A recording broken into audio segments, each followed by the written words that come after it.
And now, Mystery Theater.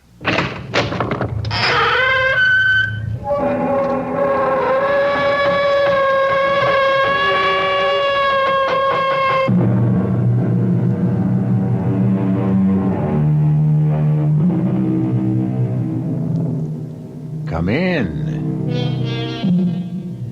Welcome. I'm E.G. Marshall, presiding as usual over a vintage assortment of tales of mystery, terror, excitement, and suspense.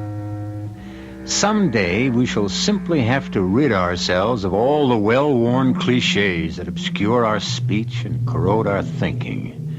And for our present purposes, we should start with the one that says, ignorance is bliss. The fact of the matter is that the truly ignorant are seldom blissful. Indeed, they are usually unhappy, suspicious, stubborn, and frustrated.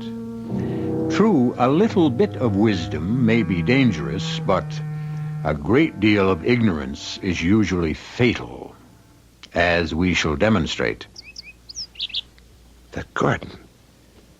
I've never seen such flowers. Beautiful, aren't they? Yes, how do you grow them? Oh, that's my secret, darling. Oh, should there be a secret between husband and wife? Well, The whole neighborhood's talking. How do you grow such flowers? you wouldn't want to know. Tell me. No. I insist. Very well. It's how you water them. Oh? Well, how do you water them? With blood.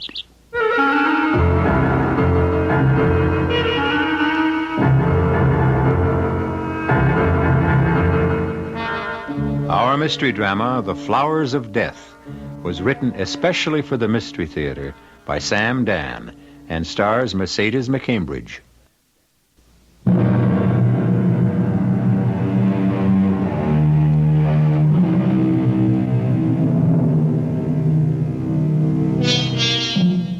There are those who strive to be different, who march to the rhythms of their very own drummers, and these are a breed apart.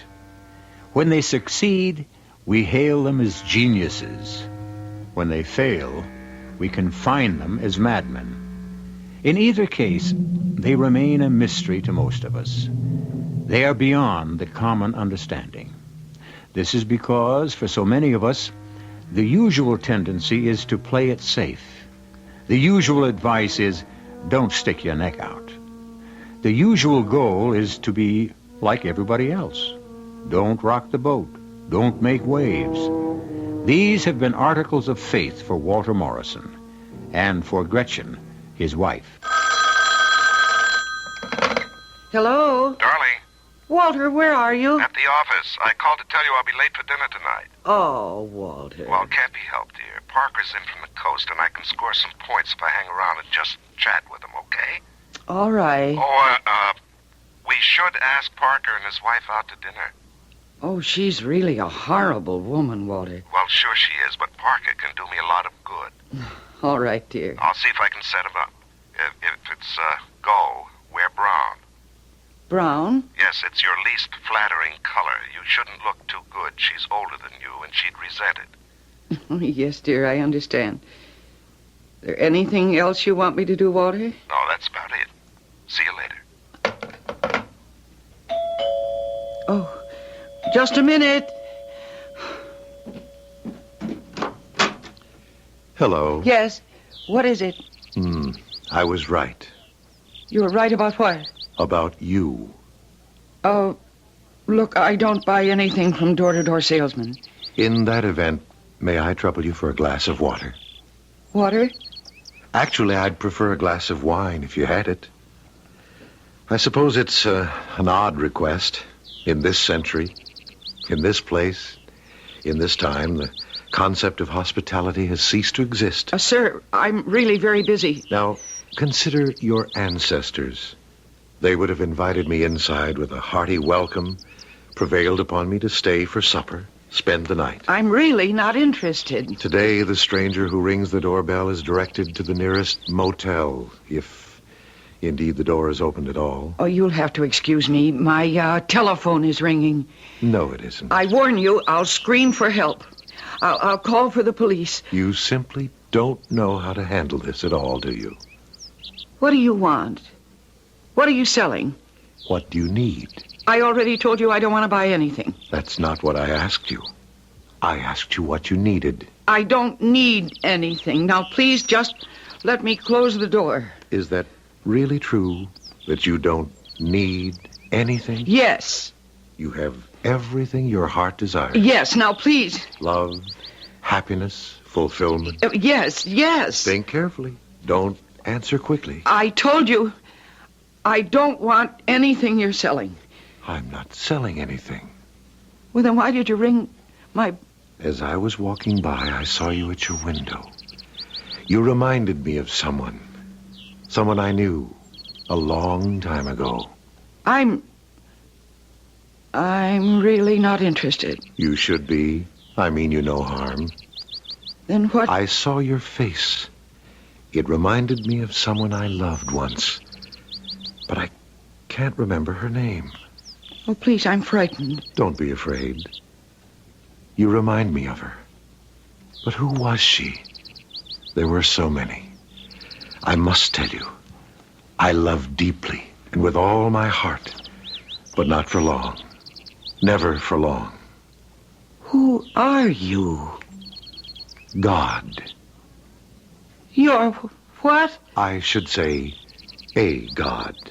That's That's what? impossible. Why? Because everyone knows. What everyone knows is usually nonsense. It's what you know, what I know that counts. You say you're a god. Remember, I can see your mind. You've decided to humor me. You believe that I'm a lunatic. You hope I'm harmless. Why do you say you can read my mind? Isn't it natural for me to think that a person who... My name is Dionysus, Dionysus? the ancient Greek god of wine and growing things. Well, I don't care much for wine, but I wish you could help me with my garden. You are beautiful when you smile. Suddenly this whole thing just makes me laugh. Why do you say you're Dionysus? Because it's true. I'm dreaming. I must be dreaming. What are dreams? Dionysus. I remember I had a course at school, at college, in ancient lit. It was a long time ago. Dionysus and Apollo, yes, and Zeus and Pallas Athena. My sisters, my brothers. Dionysus, the god of growing things. I think I fell in love with you then. I know. Why have you come to me now? Because nothing grows in your heart anymore. What is this life you lead? This dull, empty life? Oh, I'm very happy. Walter and I, we're happy. Gretchen, why does nothing grow in your garden? Oh, things grow. They do. Then why did you say you wish I could help you with your garden? Well, because... I know, because nothing grows with beauty, with fire. Once, in another life, you were in my garden, the garden of Dionysus. I remember now. Yes. And I'm sorry for the way it ended. You remember how it ended? Yes. It always ends badly when one of the immortal gods loves a woman of the earth. The garden. Do you remember the garden? I remember. You will live in that garden again. With you. That garden shall be in your own heart, and everything beautiful will grow from it. I have walked the world and wandered the centuries in search of you. And now I've found you again. I love you. I love you. But will you leave me again? Never. I will always be in your garden. My thought will always be in your heart. Come, love. Let us walk in the garden.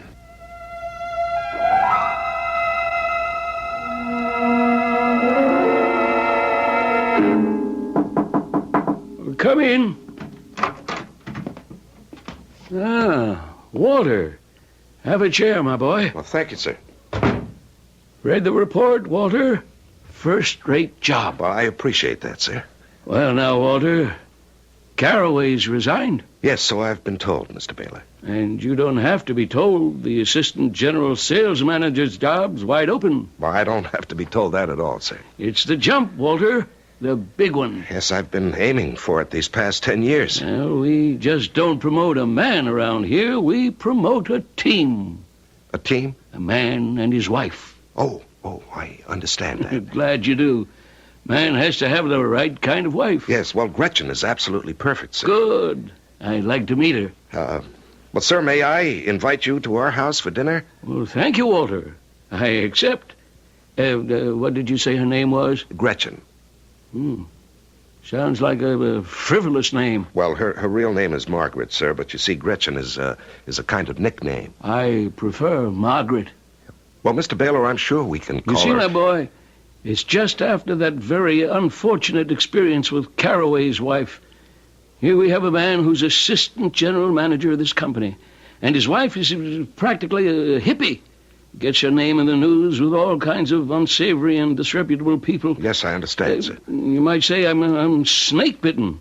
We, the company, we simply cannot afford to take... Yes, naturally, Mr. Baylor. I can assure you that that my wife is everything the wife of an executive of this corporation should be. I'm sure of it, my boy. When would it be convenient for you to dine with us, Mr. Baylor? Are you free Friday night? Yes, of course. Good. Friday night for dinner. Thank you, sir. And Walter, I think I can offer you my congratulations. Oh, my love, don't leave me. Stay. Margaret, are you all right? My love, you're not going. Oh, not yet. Margaret. Not yet. Margaret. What? Honey. Oh, I was dreaming. Well, this is, unlike you to just nap on a couch in the living room. Are you all right? Yes. It was only a dream. Oh, but I don't have dinner ready. I must have fallen asleep. Well, that's all right. I'll take you out. We'll celebrate. Celebrate what? It's happened. Assistant General Sales Manager. Oh, Walter. Remember that's what we aimed at 10 years ago? Well, today we hit the target. Is it official? Just about. Only one tiny detail. And that is? You. Me. What have you got to do with it? Everything. Oh, I don't understand. Now listen, Margaret. Why do you think Carraway resigned? What did you call me? Margaret.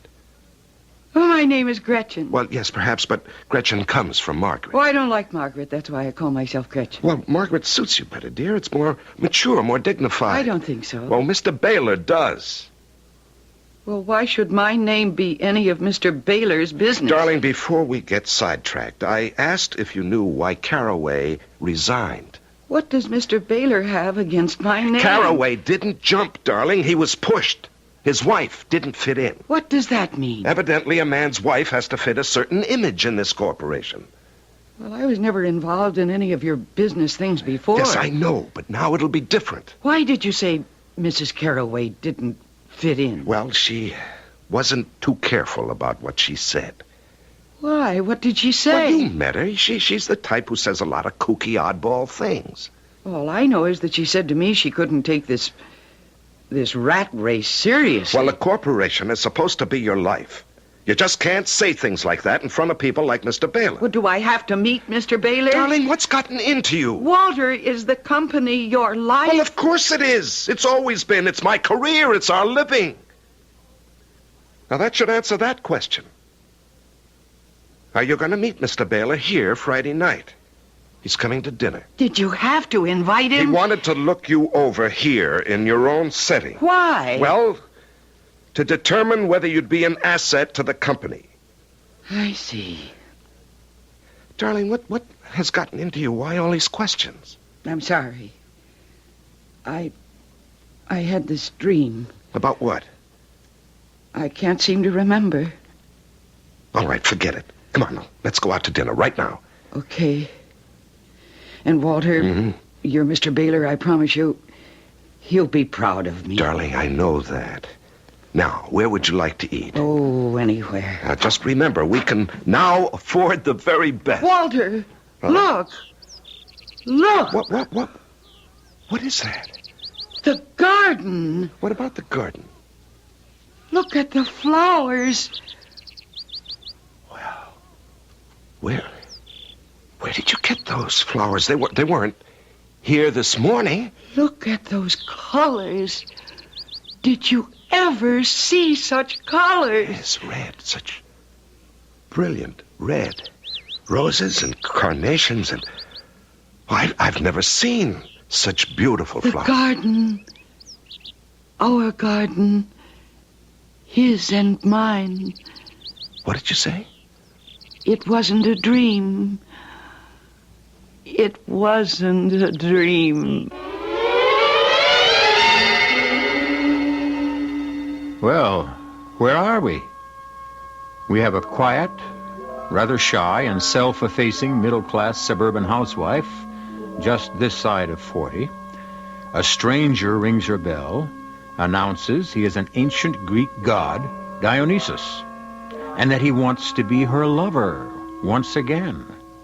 Notice that again. Well, it has to be a dream, you say, sure. But how about the sudden blooming of that lush, brilliant, beautiful garden? How about it? Further growth must await my return in just a few minutes with Act Two.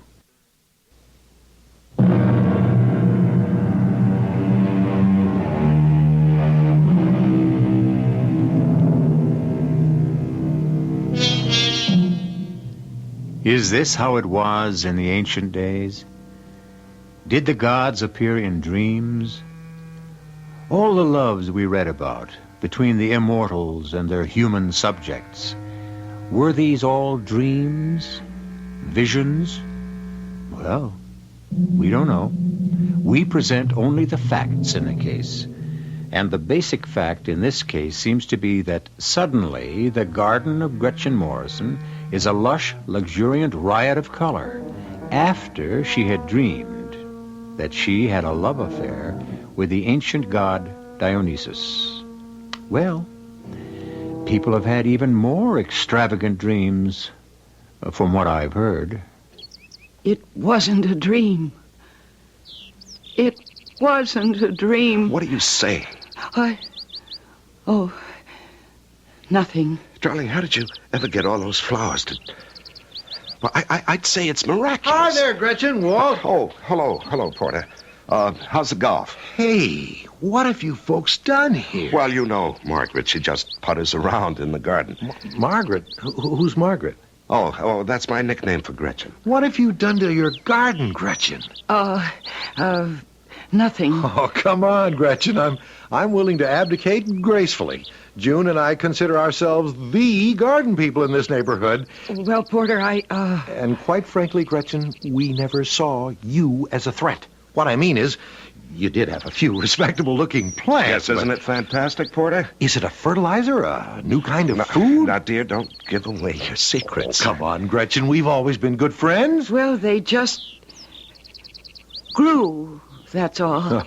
Oh, very shrewd, and I don't blame you. Every one of them is a sure winner at the Garden Club show next month. Well, just think, Porter, this will be the first year you're not going to win. I'll get to the bottom of this somehow. Yeah, well, good night, Porter. Night. Margaret, how did you raise those flowers? How? Oh, I suppose you could call these the fruits of love.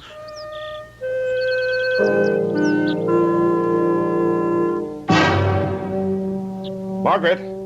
Margaret? Oh, there you are. Didn't you hear me call you?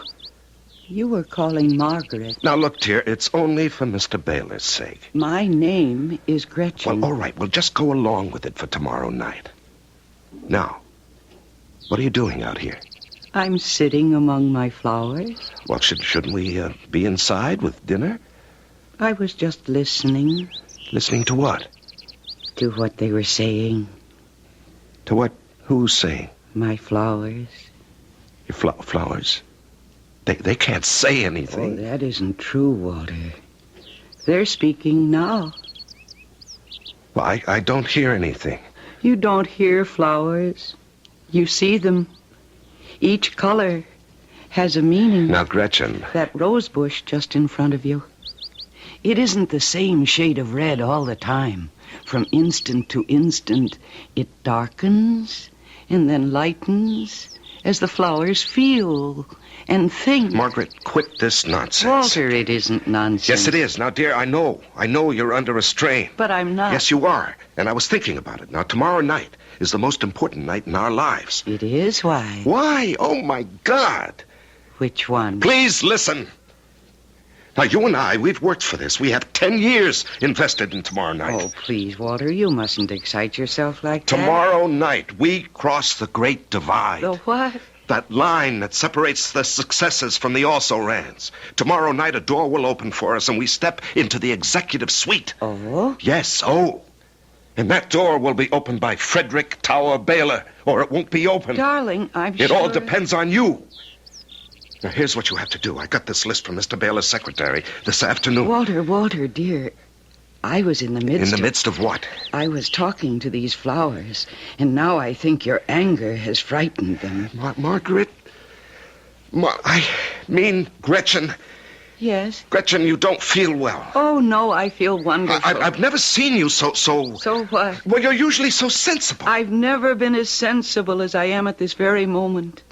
All my senses are alive and free. Do you think... Should you see a doctor? Why? Because you're not well. That isn't true. Gretchen, what's wrong? Nothing is wrong. Even if I were ill, which I'm not, what would a doctor do? Prescribe a pill? And what would the pill be made of? From the essences of the very plants and flowers and growing things right here in my very own garden. So you see, all I need to do is just stay here. Now, will you look at this list? Mr. Baylor is a steak and potatoes man. Is he? Dinner should be no problem. Just the steak, French fries, a salad, and ice cream. And he likes the steak rare. Rare? Yes, practically raw, with the blood just about dripping from it. He's very close to the primitive, isn't he, your Mr. Baylor? Now, look, let's not even joke about it, all right? And furthermore, he isn't my Mr. Baylor. He's our Mr. Baylor. It's our future. My dear, I shall not disgrace You you. know, these past few days, I can't follow things around here. It's these flowers in this garden. Yes. And the way you've been talking. Which way is that? I don't know, but it isn't your usual way. You're not the same person. Oh, but I am. Oh, no. There's something very different about you. No, please, dear. On this tremendously important night, don't do anything that would spoil anything. Walter, I don't like the look on your face. What are you talking That about? look. No human being should appear that troubled. Well, it's important. How many times do I have to remind you? Nothing in this life should be that important. You look as if you could kill somebody. Well, maybe I could. After all, if you're out to make it in this company, you have to be a killer. Walter. I don't mean you have to commit murder exactly, but you have to step on people and, if necessary, destroy them. Eliminate them as rivals. Well, that's committing a kind of murder. Now, look, why are we standing around here and talking about it? Have you destroyed many people on your way, Walter? Now, what kind of a question is that? Have you? I suppose I've sidelined a few in my time. Walter. Well, it was them or me. Now, come on, this whole conversation is out of place. Now, about tomorrow night. Walter, my dear, I shall not disgrace you.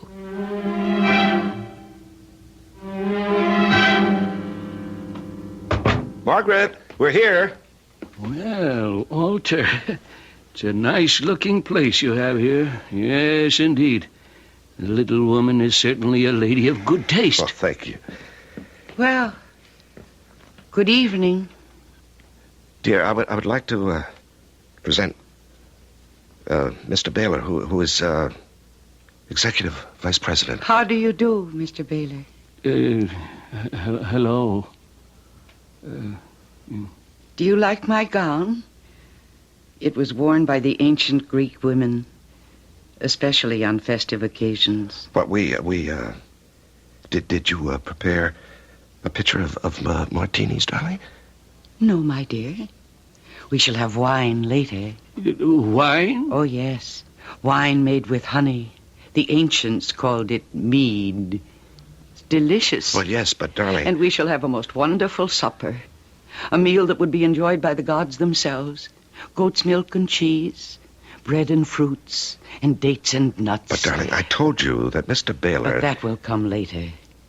First, I have prepared a bath for Mr. Baylor. What? Dear... Well, dear. you bathe, don't you, Mr. Baylor? Well, One must separate himself from the cares of the day before one can enjoy the delights of the evening. And so you must wash away. I don't believe this. Now, dear, I now, really Mr. think... Baylor will use the main bath, and Walter, dear, yours is waiting for you in the guest room. And now, if you'll excuse me for just a moment, I shall make sure your bath water is properly scented. The pitcher of goat's milk is there on the sideboard. It's ice cold and delicious. Walter, Sir, I really don't know what to say. is this your idea of a joke? Now, Mr. Baylor, please believe me. Because if it is, I'm not amused. Mr. Baylor, I really don't know what to say. That ridiculous costume and goat's milk and cheese. Well, there must and- be some mistake. I'll straighten it out. Well, this is exactly what I have to guard against. I thought Caraway was married to a cook, but yours... Well, I'm sorry, sir. I Well, really... you should be. Mr. Baylor, where are you going? Where do you think I'm going? Home. But don't you see she's been ill? Yes, that's it. She hasn't been feeling well lately, sir. Really? You'd never know it to look at her. Good night. Now, Mr. Baylor, Well, whatever became of Mr. Baylor? Whatever became of Mr. Baylor? Do you mean you have to ask? Where did he go? His bath is ready. Yes, I'm sure it is. Have some milk. Here, drink it. You'll feel much better. Walter! Why did you do that? Margaret, do you know what you did to me? I don't like that Do you name. know what you did to me? You destroyed me. Now, please tell me why. Why? Why did you destroy me? But I didn't. Tell me why. We've been married 15 years. I thought we loved each other. I don't know of any reason you would have to hate me. Now, why? Why did you suddenly destroy me?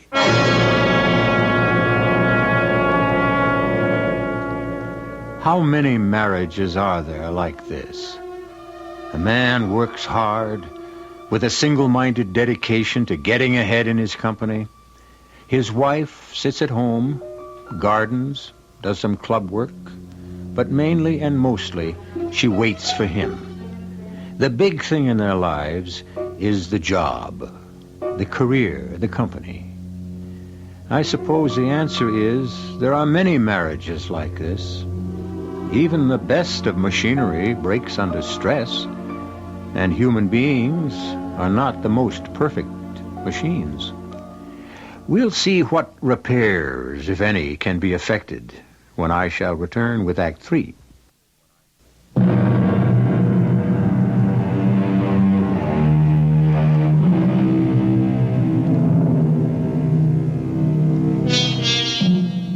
There's a man who shares your bed, your board, just as you share his. You share a bank account, automobiles, a house, a boat, a place in the community. And then one day it becomes clear to you that you don't share each other. That is, you share things, but you really don't know each other. As a matter of fact, you're strangers. You've been married for 15 years, and you're strangers. I don't want to discuss what happened here this evening. But what did happen? You deliberately ruined whatever chance I had to become assistant general sales manager. Well, if you have the ability, how could I have ruined your chance? Because in this company, ability isn't everything. Well, then in that case, quit. And take a job in an outfit where it is. Oh, you just don't understand. And I don't have time to explain it, but you're ill. No, I've never felt better. What you did tonight, was that the action of a rational woman? I think so. Would you do something for me? See a doctor. Why? Oh, Margaret. See, that's what's wrong with me. You call me Margaret. Well, that's just for Mr. Baylor's benefit. Well, he isn't here now. And why should I give up my identity for the sake of your boss? Isn't it bad enough that you gave up yours? Margaret, what's gotten into you all of a sudden? Now, you never spoke this way before. You were always so reasonable, so cooperative. Now, what is it? Oh, poor Walter. Don't take that tone with me. Now, Mark, Gretchen, listen, will you help me? I'm trying to help you. Come on, let's walk in the garden. Let's enjoy the beautiful growing things. Gretchen, I want you to see a doctor. No. Please, please, do it for me. There is something wrong with you. Are you aware of the things you said to Mr. Baylor? Darling, we live according to certain rules. I know. And I don't like those rules anymore. Gretchen, you're different. And I'm scared. Now just see a doctor, huh? But I told you, Walter, there's nothing wrong with me. Well, just let me hear the doctor say so. And I promise you, I'll abide by his decision.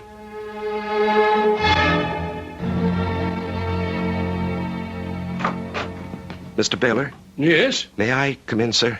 I'm busy. This won't take a moment. Mr. Baylor, I want you to give me another chance. I think the matter is closed, Walter. Now, you know I'm the best qualified man in the company. Not in all respects, Walter. I'm sorry. She was ill. I'm sorry to hear that. She's being treated for it. I said I was sorry. You know, this business we're in, it isn't easy, and it takes its toll. That's why it takes a special kind of man who has the support of a special kind of wife. Well, she's worked hard, and she's tried hard all these years with me, and I guess the strain was just too much. Walter, I don't think I can see my way clear. Please, sir, let's give her another chance. Better that this thing should happen now rather than later. We can nip it in the bud. She'll be all right, I promise. Well... In a few weeks, she'll be just fine. You'll see. Well, I'll think about it. Thank you, sir. Thank you.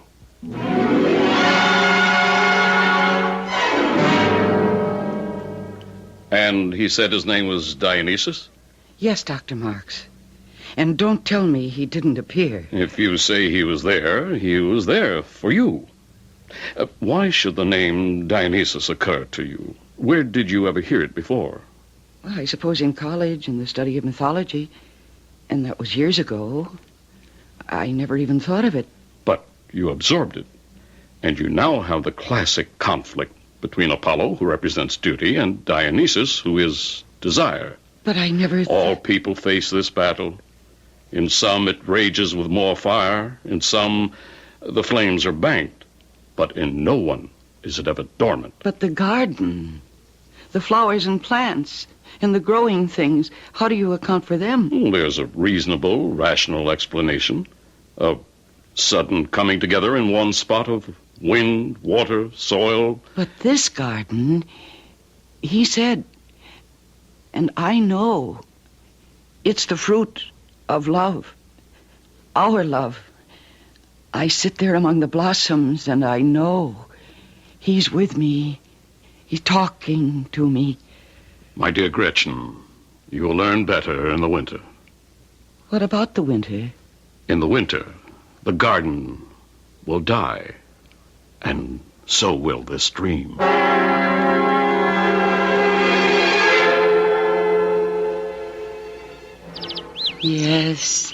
Yes, my love, yes, I hear you. Yes, I see you. Gretchen! What? Oh, Porter, you startled me. Oh, is this your secret? Do you talk to your flowers? Of course. I just can't understand this garden. It grows more beautiful every day. Yes. Come on now, Gretchen, what's the secret? Oh, it's a garden of love. Well, sure, but how does it work? It's the love of two people. Okay, I won't ask. I'm satisfied just to enjoy it. I do have a confession to make. I was so wild with envy that I came in here the other night and I stole a small rose bush.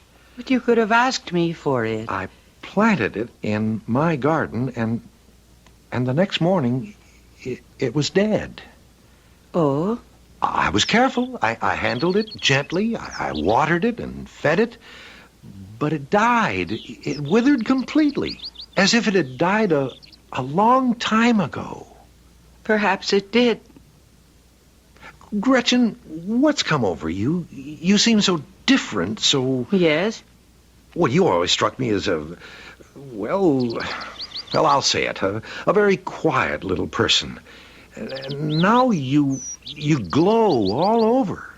I feel there's a glow inside me. Ah, Gretchen, it's beautiful. But I see now it's an awful beauty. It's a frightening beauty. Fear and terror. It's all part of beauty. Those crimson flowers, that red. It's like the red of blood. These flowers, they look as if they're being nourished with blood. They are, Porter. They are. How did you know? How did I know? Well, good night, Gretchen. Good night.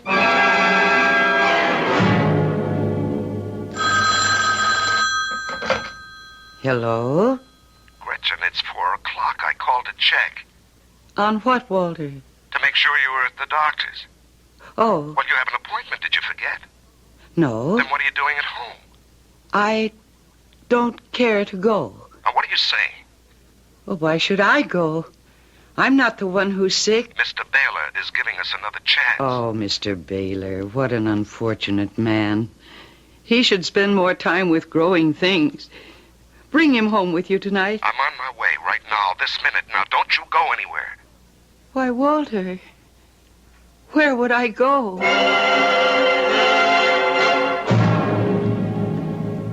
Drink this, Walter. You'll feel better. Darling, I spoke to Dr. Morix. There is something wrong with you. Now, why don't you help yourself? There's nothing wrong, dear. How can you say there's nothing? I feel alive, Walter. All of me, every part of me. Come to the garden with me, Walter. You'll live, you'll love like a god. Yeah, something's come over you. Don't ask me what, but a week ago, something happened. Yes. Something happened. You changed. Well, I can hardly believe you're Gretchen, my wife. I'm Gretchen. You had sense. You had a knowledge of life. Well, you and I, we worked together toward a goal. Yes, dear. But I found a better goal. You did? What? Love. Love? That was the secret.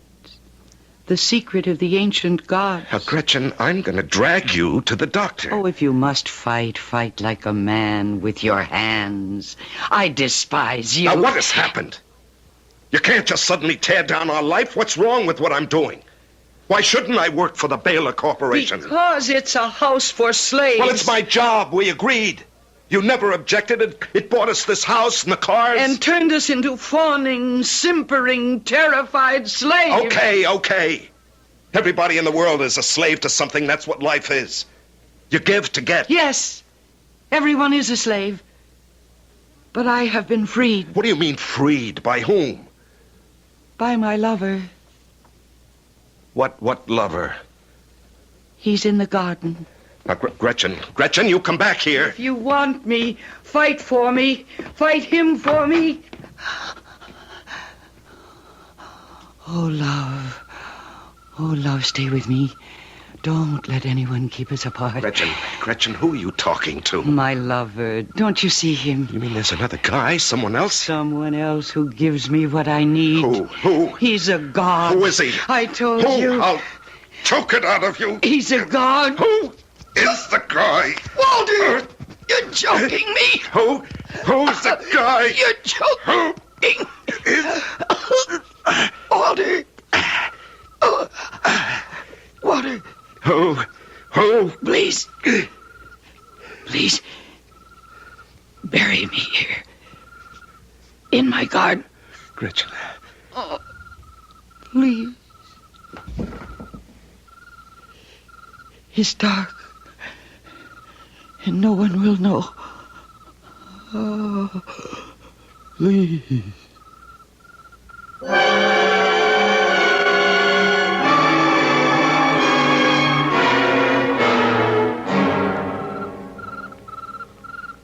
Hello, Porter. Hello, Walter. Just dropped by to see if there was any news of Gretchen. No. Well, keep your chin up, fella. Maybe she'll come back. Yes, I hope so. Did you two have a fight? Well, it was, more of a misunderstanding. Oh, I'm sorry. Have you notified anyone? Well, I reported it to the police, but, Oh, and Dr. Marks said that she must have wandered off. Funny. Funny how the garden, that beautiful garden, just withered without her. Yeah. She was right. She said it was the fruit of love. Without her love, it just... Yeah. Well, I just don't want to take up too much more of your time. No, it's all right. I wish I could figure out why those luxuriant plants grew so suddenly, and just as suddenly they died. Well, you know what Dr. Marks said, sudden coming together of sun and rain, soil, water. Yeah, that's right. She's an inscrutable gal, that Mother Nature. Yes. We'll never know. I guess not. Well, this is a good chance for me to say goodbye. I'm off on a trip. Oh? Yes, I, made general sales manager. Oh. Finally, yes. Poor Gretchen. Came too late for her. How she wanted it, how she would have enjoyed it. Well, say goodbye to June for me, huh? Okay, Walter, I will.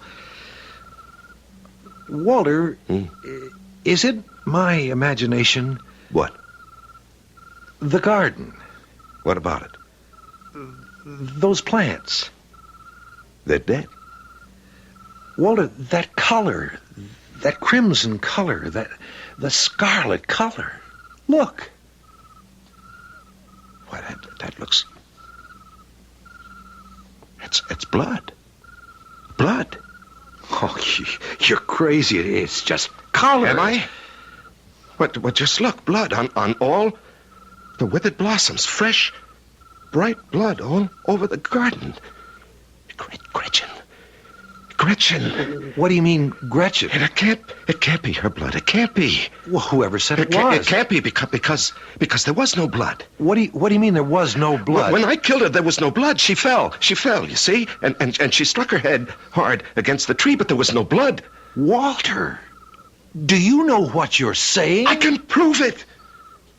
Dig her up, you'll see. There is no blood. No blood.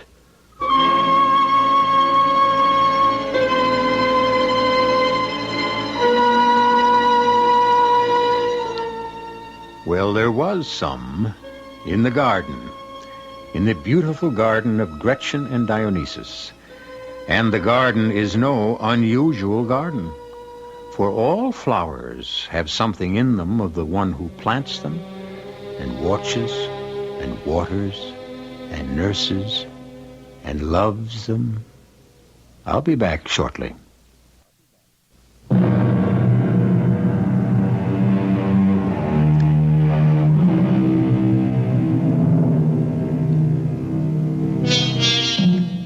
The struggle, the never-ending struggle between Apollo and Dionysus, between duty and pleasure, between what we want and what we must settle for, is fought inside each of us. And sometimes it's Apollo who conquers, and sometimes Dionysus. Happy, however, is he or she where neither has conquered, but where both spirits can live side by side in peace and quiet. But too much quiet gets boring after a bit, so make sure we disturb yours tomorrow. Our cast included Mercedes McCambridge, Larry Haynes, Robert Maxwell, and Gil Mack. The entire production was under the direction of Hyman Brown. This is E.G. Marshall inviting you to return to our Mystery Theater for another adventure in the macabre. Until next time, pleasant dreams.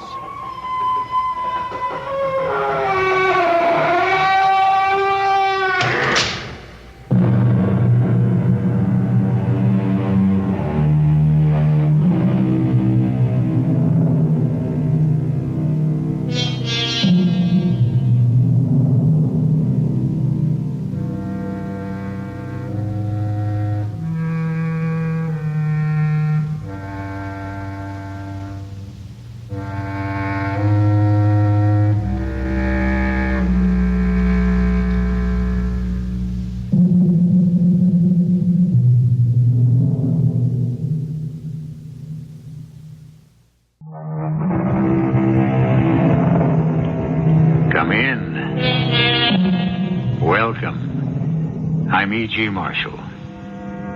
The past haunts all of us. We all make mistakes, sometimes accidental, on occasion deliberate. But let's be honest. What haunts us most is that they might catch up with us, leading us where and how far. Let's consider the case of Jim Beecher. So, just where have you been so late, and with which favorite actress, as they like to call them in the newspapers? Don't bug me, Louise. What are you doing? Trying to empty the bottle? Maybe I have a reason. I might catch up with you. Why, you're shaking, Jim. What is it, Jim? What's the matter? I was followed. Somebody followed me all the way home. I've asked you not to walk the streets alone at night. Who was it? What did he look like? I don't know who it was. All I could hear was the footsteps. Just the shadow of a beat behind mine.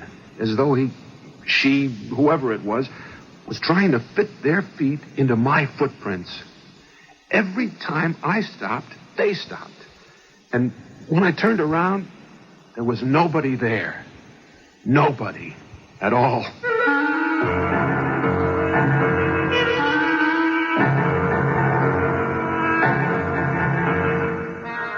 Our mystery drama, The Follower, was written especially for the Mystery Theater by Ian Martin and stars Jerry Orbach.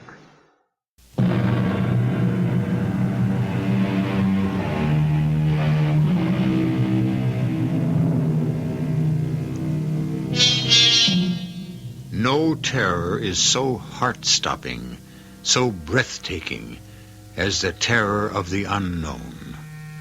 Facing it is bad enough, but to have it remain constantly behind you is the very essence of fright. To have a something fit its steps into your very own is the quintessence of every bad dream you've ever dreamt. Who Jim Beecher is, what he is, matters little for the moment. All of us share his fear. Except, perhaps, his wife, Louise. What do you mean, nobody there? Just what I said. For heaven's sake, nobody behind me. Nobody even on the street going my way or the other. Just me, alone. And the sound of those damnable footsteps. If I were you, I'd lay off the drinking. There's where your footsteps came from. If I were you, I wouldn't bring up the subject of drinking. Well, what else do you leave me to do? You're never home. I live here like a hermit. It's my job. I'm an agent. 24 hours a day, I gotta shepherd a bunch of half-baked egos that are busy making me a millionaire. We don't need the money, Jim. I have plenty. You should know. It's the reason you married me. Come on, baby. You know better than that. I could have had my pick. You know that. Yeah, I know. Every piece of cake in the business.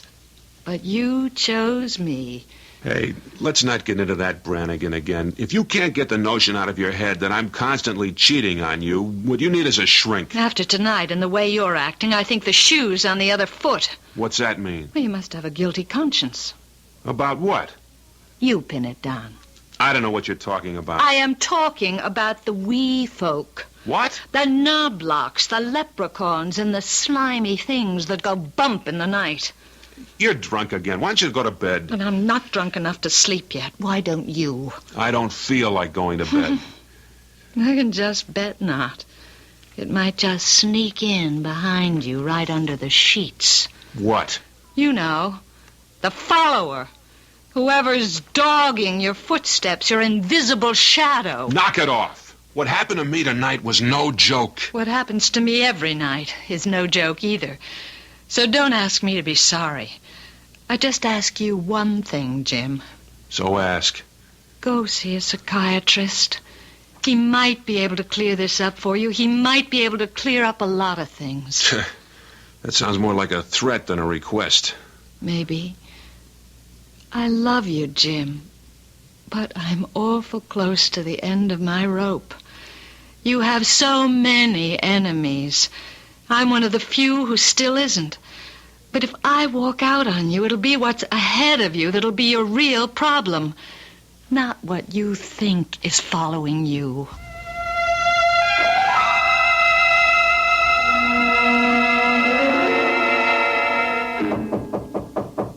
Louise, Yes? can I come in? Of course, it isn't locked. It's our bedroom, after all. And I'm always hopeful, even if it has become more and more hopeless. Hey, don't let's start that round again. It's just... Well, I'd like to come back to my own bed if I can. Well, you were the one that left it. You know how many late nights my work calls for. I didn't want to disturb you when there's plenty of room in the apartment. That's the only reason I moved out. I'd accept any reason as long as you're moving back in. What's the matter, Jim? That private ghost still dogging you? No, it's just like... It's just for once you need someone, and I'm all that's at hand. All right, Jim. It's your own bed, so come on, crawl into it. I'll try to keep your goblins away. I don't deserve you. You're damn right you don't. But you got me. What is it, Jim? What are you so scared of? Nothing. What's the matter, Jim? Does she have a large husband with a quick temper and a gun collection? Who? Whoever that you were showing how to become a star overnight in another bed. Damn it, Lou, I told you. I was at a skull session for the Tom Bernard show. It's a mess. It's got to be rebuilt by tomorrow night, or we're up the creek without... All right, forget it, Jim. Just lie close to Mama. I'll keep the monkey off your back, whatever it is.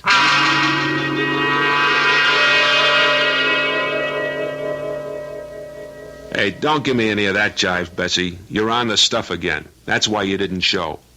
What do you mean Deke's in the hospital? So he's got nurses and doctors to take care of him, and you to foot the bills. That's why you don't cancel without talking to me first. Sure, I wouldn't have let you. You think you're big enough to call the shots? Okay, save me the sob story. You want to sing blues, sing 'em on the job. And you show up tonight at the club, or I'll bust you right out of show business.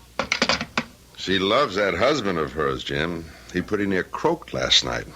You were pretty rough on her. Ah, the hell with that, Murray. She loused the agency up last night by not showing. I spent enough building up that crazy dame. She should slip me the double O by not showing for a date.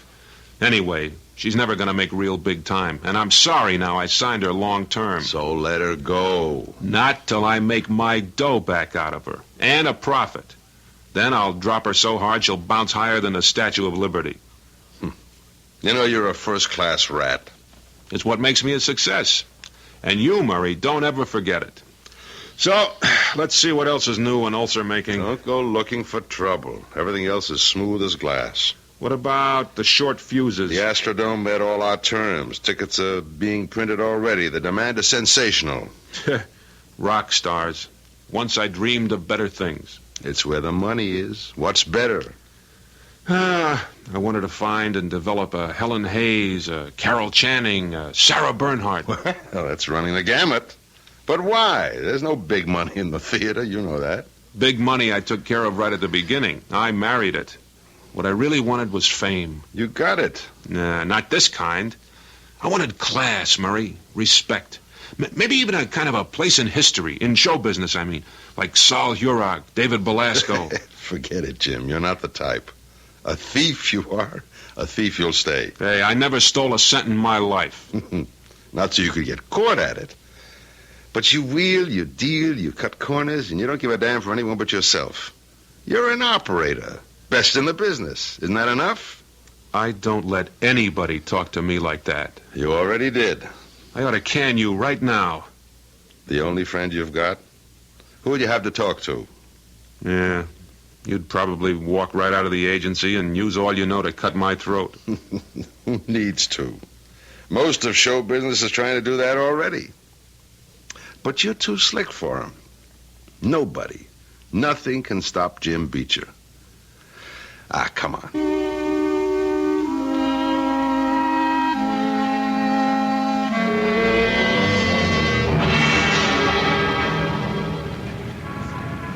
We should have taken a cab.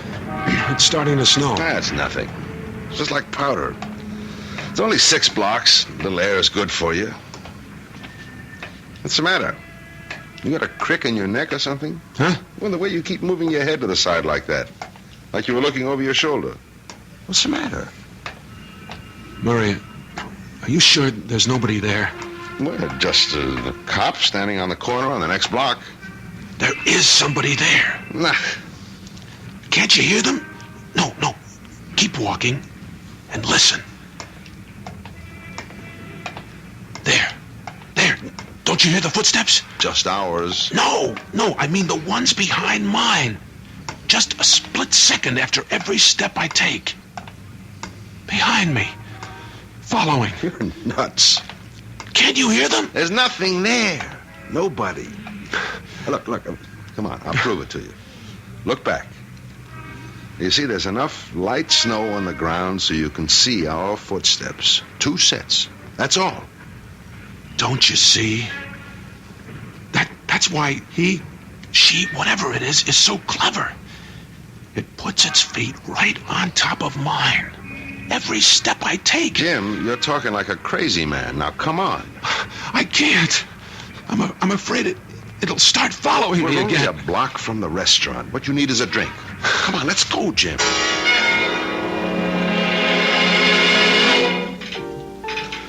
You feeling better now? I don't know, Murray. Do you feel like talking about it some more? Why not? That's all I think these days. Have you had this thing long? No, it started about a week ago. Right after I busted Jane Gould with that suit for a broken contract. The same day you sold the movie deal right out from under Lyle Green. What are you getting at? Nothing. Just, I don't know. Maybe it's some kind of conscience thing. Don't give me that. That Gould babe had it coming to her. It wasn't my fault. And after all the times Lyle fell on his face because he couldn't stay away from the bottle, why shouldn't I sell him short for once? Sure. That's pressure, that's all. Gets to all of us. Maybe you ought to try a shrink. The day you find me on a psychiatrist's couch. Come on, let's get the check and get me out of here. You better take a cab home. Don't worry, door to door. Hey, waiter.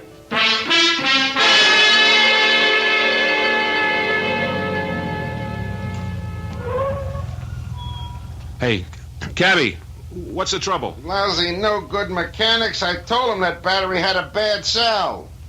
You mean your engine's dead? The way it looks, Mac. Well, then get me another cab. This time of night, this neighborhood? What's the worry, Jack? You're only 3 blocks away from your house. Ain't much of a walk. No, I don't want to walk. Not alone. You come with me. Mister, I got enough troubles. I got to get on the phone and get hauled out of here myself.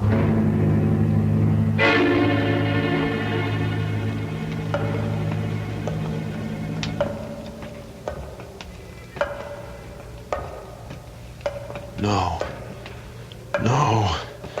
Just let me get home. Get home. Stay away from me. Leave me alone. What do you want? What do you want? Leave me alone. All right, if you won't. Who are you? Who are you? Jim, what is it? It's following me again. Jim, there's nobody there. You're home. You're safe. There's nothing there, darling. You're doing this to yourself.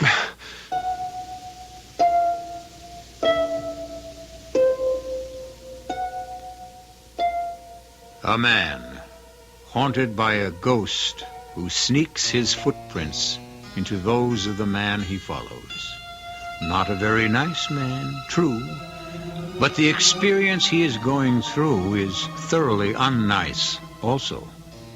Can he shake this specter from his heels, or is he doomed forever to be chased by some malignant fury created out of his past, or by some supernatural whim? We'll return to Jim Beecher shortly with Act 2.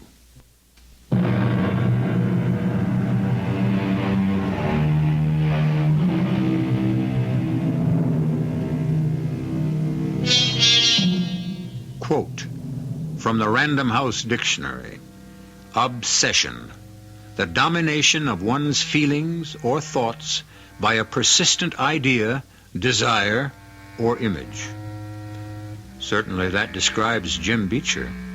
But why the sudden obsession? It seems quite apparent that he is a heel.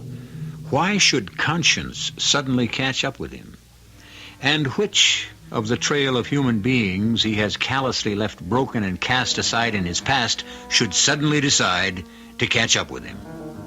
Could it even perhaps be his own wife? What? Oh, no. Oh, no. Oh, stop it. What was that? Alarm? What time? Oh, the time doesn't matter. You need rest. Don't wake up, Jim. I'm awake now. Can't go back to sleep. Of course you can. Here, darling. I'll hold you in my arms. Now, just relax. Damn it, Louise. Don't treat me like a baby. You're the only one I ever had. Hey, let's not sing that old song again. You and me, we just weren't made for kids. You. Speak for yourself, Jim. Okay. So I'm sorry if I cheated you out of something you wanted. But what kind of life could we have made with kids? What kind of life have we made without them? You know what I mean. I spend 24 hours a day half the time with all of them. All shapes and sizes, aging beauty queens, half-baked guitar twangers, and worst of all, the overdeveloped brats you can't control without putting the screws on their parents to hack them into line. It's not much of a life, Jim. Why do you need it? What am I, love? Except what I make other people. It's what I need to live, to breathe. And all you ever needed from me was my money.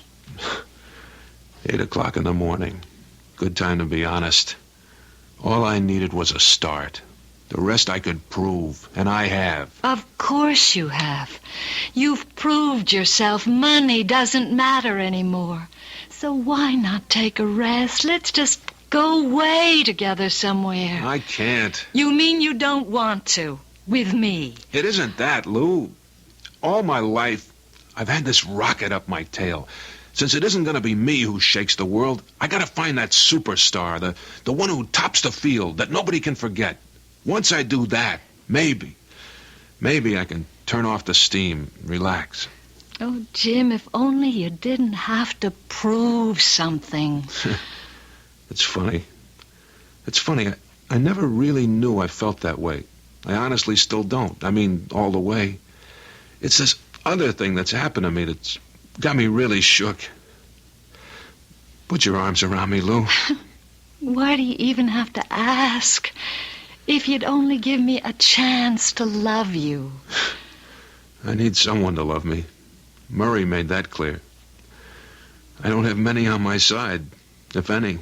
On your side for what? To stand between me and what follows me. Whoever, whatever it is.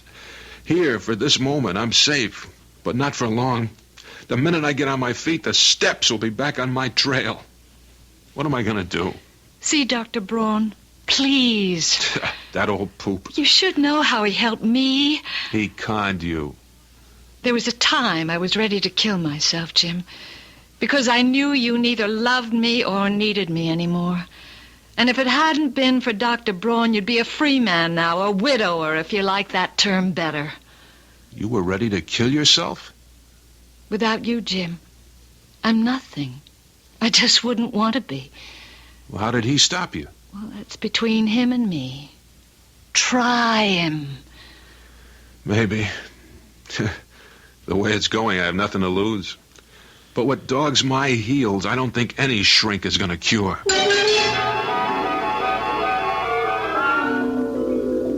And what I used to hear just when I was alone, Dr. Braun, I now hear with other people along. They do not hear the footsteps. No. That's simple. Doesn't it suggest to you that there are no steps at all, except in the mind? Your mind, Mr. Beecher. They're not imaginary. I hear them. Of course. They're very real to you. They exist. But they are not so important. What do you mean? What is important is, why does someone want to follow you? Not just follow, but exactly in your footsteps. That's what you're supposed to find out for me. Oh, no, Mr. Beecher. That's what you have to find out for yourself. You're the only one who knows who or what it is. I already told you I don't. That's because it's buried too deep in your subconscious. Or because it's something you're hiding from yourself. Now, how could I hide it from myself? Well, very easily, Mr. Beecher. We all hide things from ourselves. Sometimes knowingly, sometimes without being aware that we're doing it. Why? Fear, shame, those are the simplest and most common reasons. Who are you afraid of? Nobody. I doubt that. We're all afraid of someone in our lives, or have been at one time. Your father? That fool? He was a nothing, a nebbish. I never knew him that well anyways. He died when I was around 12. Your mother? No, certainly not my mother. She wasn't much either. She cleaned office buildings for a living. And she would have been a lush if she could have afforded it. Brothers, sisters, any other relations? Nah, nobody. It was just us. What about your wife? You should know about her better than me. Or maybe she thinks I'm afraid of her, huh? What Mrs. Beecher thinks, or has told me she thinks, is her business and her business alone. I'm asking you, are you afraid of her? Louise? Why should I be? She's a very rich woman. So? It's possible you might fear losing her. Listen, I don't need Louise anymore. I make plenty of money for myself. But you might have feared her once. Why? Because you did marry her for her money, didn't you? Or maybe it wasn't fear. Perhaps it was shame. This is all a waste of time. I don't know why I let Lou talk me into coming here. Of course you do. Because you need help. But not from you. Your hour isn't up. Don't you want to use it? What's the point? What can you do for me? What can anyone do? I'll have to be frank and say I don't know. But I can say the things I do know. I checked with your medical doctor, and your health is fine. No vascular problems, blood pressure normal for a man of your age. You don't suffer from hypertension, which in your business is a minor miracle. Your hearing is perfect. There is no possibility that these footsteps you hear are some physical echo. They are totally, I have to conclude, from one of two fields. What two fields? One, they are supernatural. Come on. Let's cut out that nonsense. What's number two, like I even have to ask? Then don't. Psychiatric. I'm going nuts, right? Yes, no, yes. You want to translate that? Yes, you are right. No, you are not going nuts, or don't have to. And yes, of course, your problem is psychiatric. How do we cure it? We meet, we dig, and somehow, somewhere, we find out who is your mysterious follower. Then what? We hope that he, she, it will leave you alone. Can you guarantee it? No. I think you're ashamed of something, and you won't admit it, even to yourself. Baloney, Doctor. You're talking to the toughest agent in show business. It builds a thick skin. The things I've done don't bother me any. That's the game, and I play it all the way. I will take one piece of advice from you out of this expensive hour, though. I'll cure myself. To hell with whatever it is I think I'm hearing. I'll just shut my ears to it, and it'll go away. Here, don't bother to send me a bill. Cash on the barrelhead. I'm paying you and going back to where I should have stood, on my own. I'll fight my own battle. Murray, I'm sorry to drag you over here, but I was afraid to come to the office in case Jim might see me. That's all right, Louise. If I don't have time for old friends... You are a friend, Murray. Still. Still. I wouldn't think you'd have to ask. Oh, I didn't mean me. I meant Jim. Well, I'm a creature of habit, Louise, a kind of human leopard. I don't change. You're a kind man. You're the best man I know. But I was 20 years ago. You should have been standing next to me if I'd had any sense. But I lost my head over Jim. I know the feeling. He was so handsome, so charming then. I'm sorry, Murray, I walked out on you. So am I. And you never married. I lost more than my head to you, Louise. There's never been anyone else for me. With Jim, almost since the beginning. It's always been everyone else but me. But you still love him. I love what he was, what he should have been, might have been. What I keep on hoping he still could be. Old habits die hard. I guess that's why I've stuck with him, too. And lately, I've had a crazy notion that he was, no, I don't know the word, maybe softening up a bit. You noticed that, too. Then I wasn't wrong. Oh, damn, Murray. Why did this other awful thing turn up? I mean, what do you suppose it is? Search me. He's done something that went against his conscience, but what? I know how hard and even vicious Jim can be. I'm not making excuses for him, but well, no matter how I feel about him now, I just can't sit by and watch a man go mad. I know, Louise. I want to help him, too. I always want to help a friend. In this case, you, a lot more than Jim. I was the fool. I shouldn't still be making you pay for it. But I can't turn my back on someone I've lived with 20 years. Only, see, he won't let me help. Will you try? If you asked me for the moon in a teacup, if I can reach Jim, I'll try. I'll try to find out what's got him by the throat.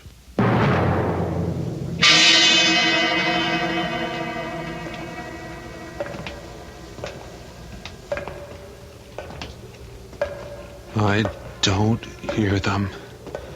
I don't hear anything. I'm walking instead of riding to prove it. These footsteps don't mean anything. They're just in my mind. A kind of echo. Don't turn around. Don't turn around. There's nothing there. You've looked before and there's nothing. Nothing. Except I've got to. Just one look. Just one. Oh, Lord. No. There is something there. It's... Oh, God, forgive me. No. No. No.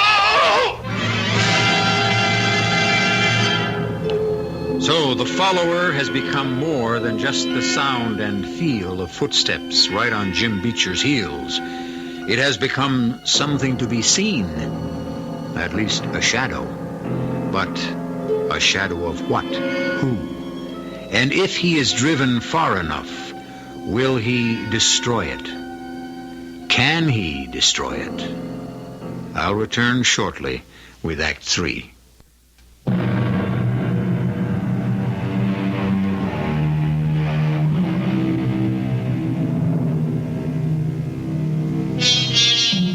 On a shadowed and deserted street, Jim Beecher has been unable to shut out the sound of whoever or whatever stalks him, and turning, has, for the first time, seen his pursuer.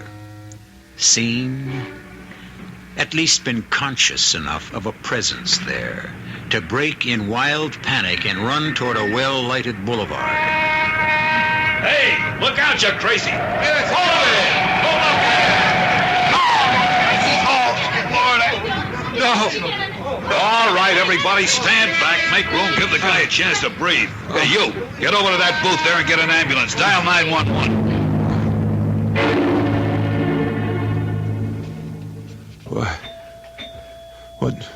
What's going on? Where am I? You're in a hospital, mister. You ran in front of a car.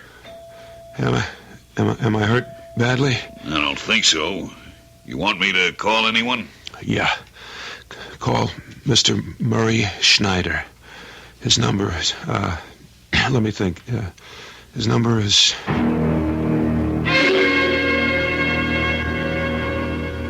Are you sure you're okay, Jim? Yeah. A couple of bruises and some minor scratches.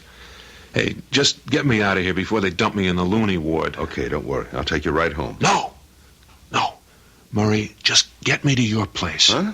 Yeah, I've got to talk to you. I know now who's been following me and why. And I need your help more than I ever needed it in my life.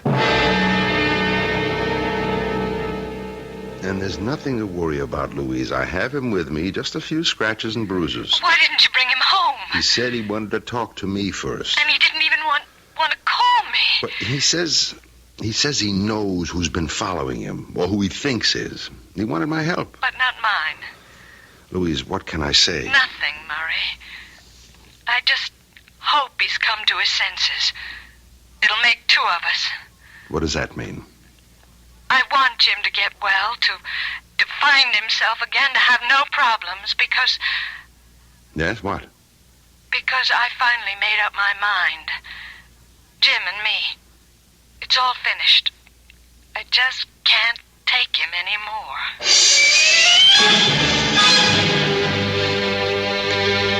I didn't mean to keep you waiting so long, Jim. I told her you were okay and that you were with me. Fine. I didn't want her to worry because I was late.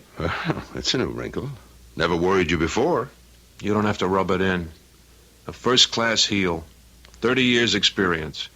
And I don't think I could change now if I wanted to. I've cheated, skimmed, taken money under the table, made actors or broke them without any feeling, except for the rustle of the good long green under my fingers and stashed away in Swiss and Caribbean banks. Maybe it's all catching up with me, and maybe I deserve it.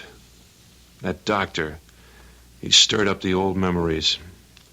I know who's following me, haunting me, blaming me, and wishing me as dead as she is. And at last, I'm facing the fact she has a right to. Jim, look, maybe a drink. No. Let me get this off my chest once and for all.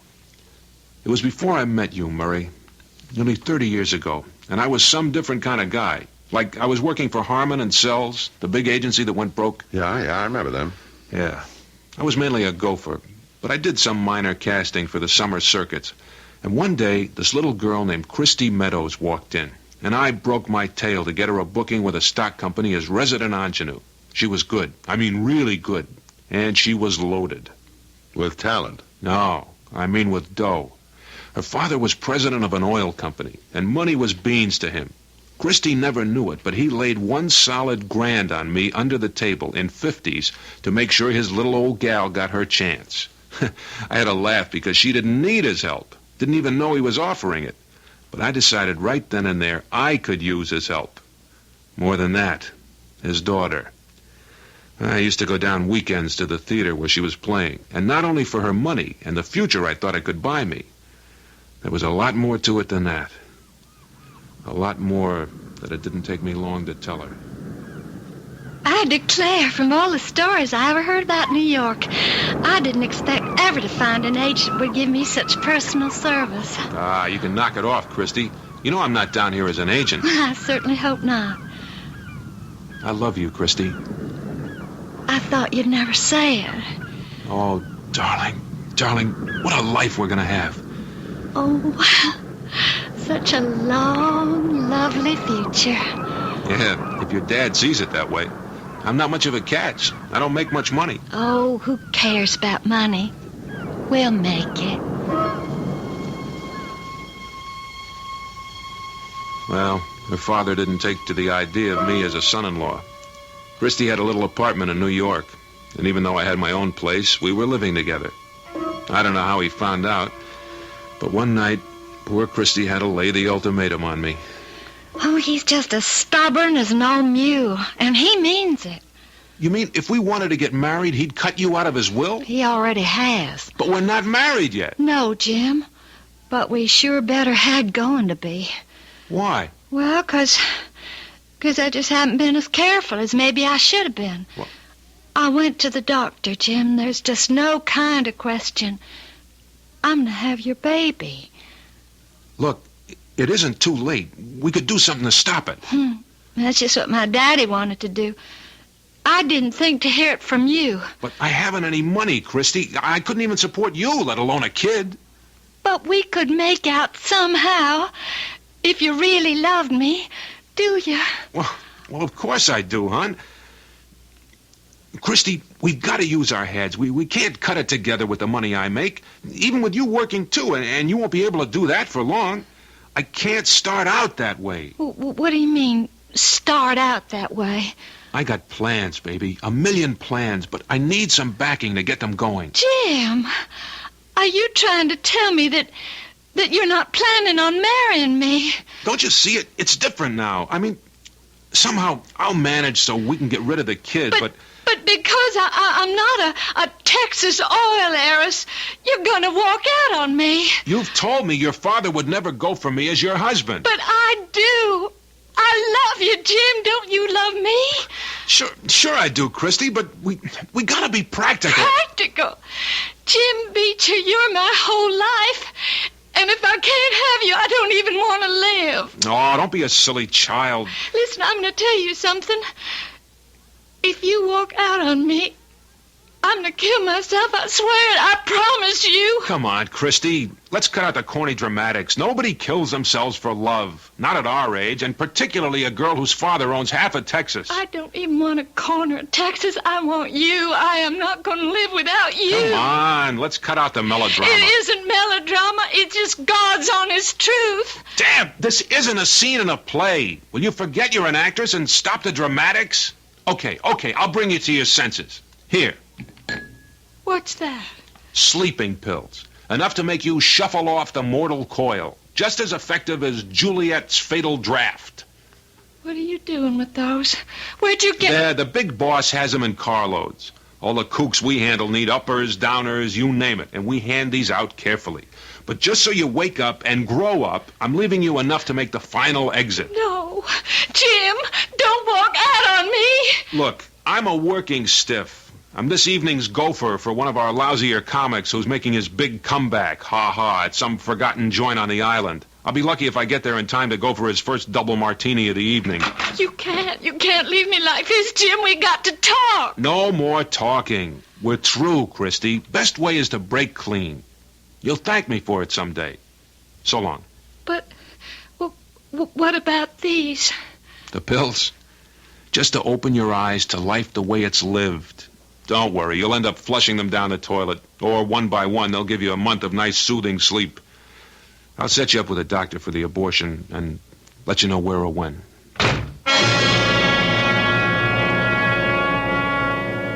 Of course, I'm cutting it short.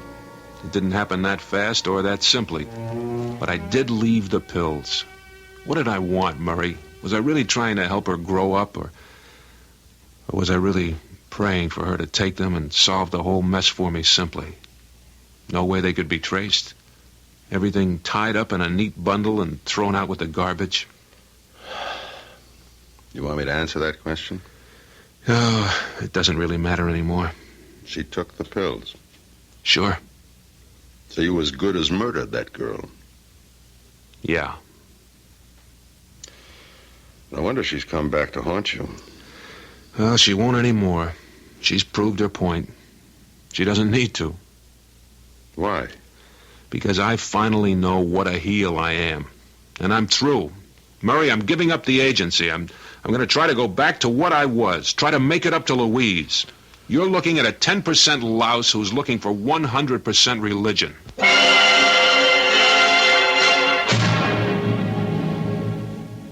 I'm sorry, Jim.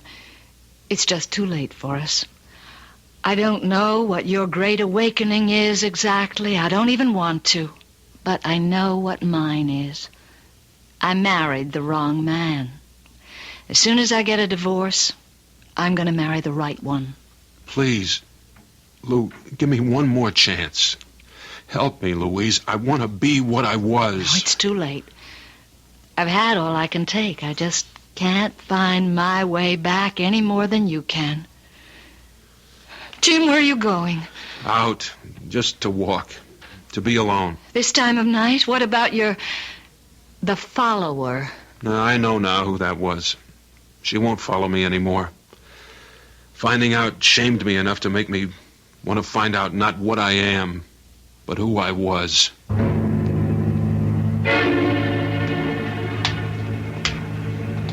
How did I throw it all away? Why? For what? At least I know enough now, Christy, to say I'm sorry. To tell you how wrong I was. To thank you for not haunting me anymore with my footsteps. Back. Why? Christy, what do you want now? Why are you still stalking me? Not Christy, Jim. She loved you too much to hurt or hate you. Then who? Stop. And turn around. But there's never anything to... Oh, dear God. It's you. Me. Just as I was 25 years ago. Why do you follow me? I didn't. Till you asked me to. Yeah, now I see it. I needed forgiveness. To wash out what I've been, to go back. Back to what I was when I was you. Is that what you want? Yes. Help me. Help me. You need no help. The choice is yours. If you want to be me again, you can make it this moment. I do. Then your wish is granted. Back to the moment when you turned your back on Christy. All right.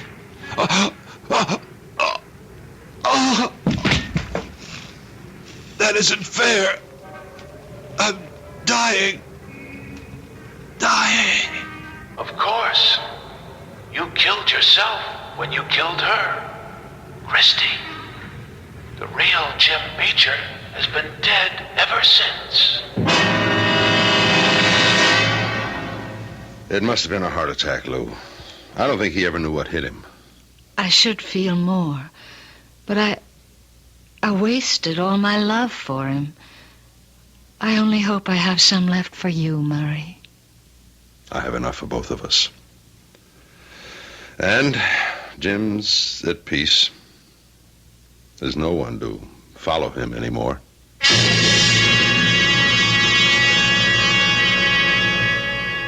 A fascinating story of a complete and absolute heel whose conscience caught up with him.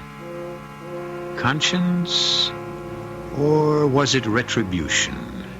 You can decide that for yourselves. Just as you can decide whether or not the follower ever existed in anything but the echoing labyrinths of the mind. I'll be back shortly.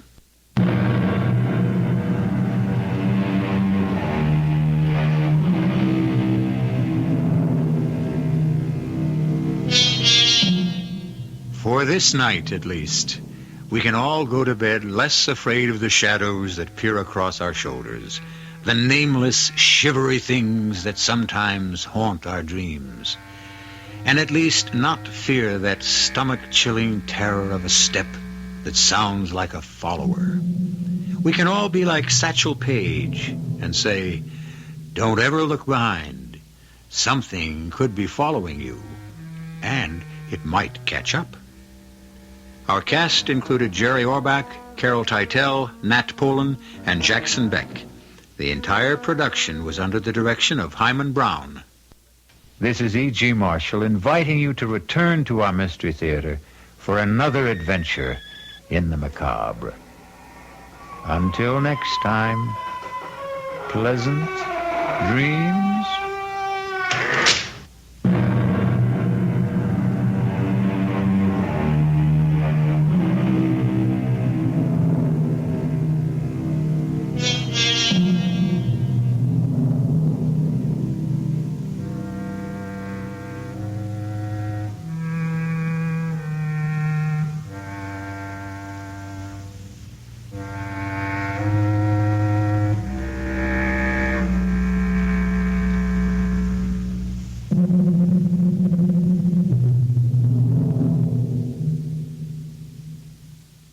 And now, Mystery Theater.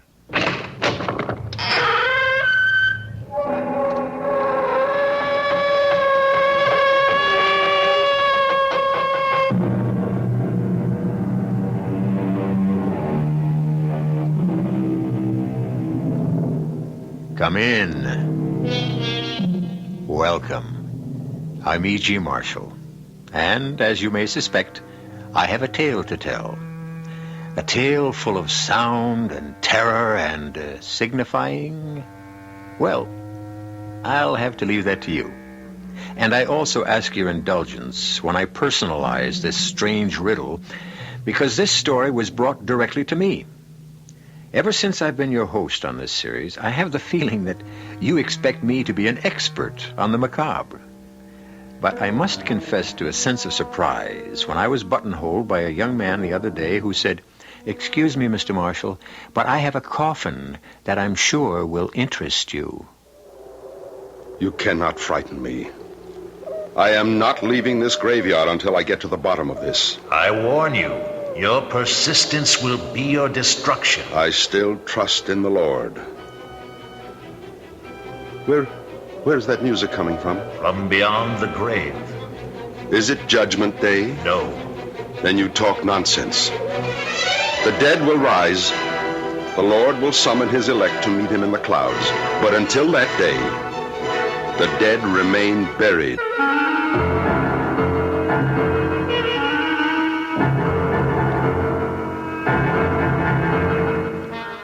Our mystery drama, A Coffin for the Devil, was especially adapted for the Mystery Theater by Murray Burnett and stars Keir Dullea.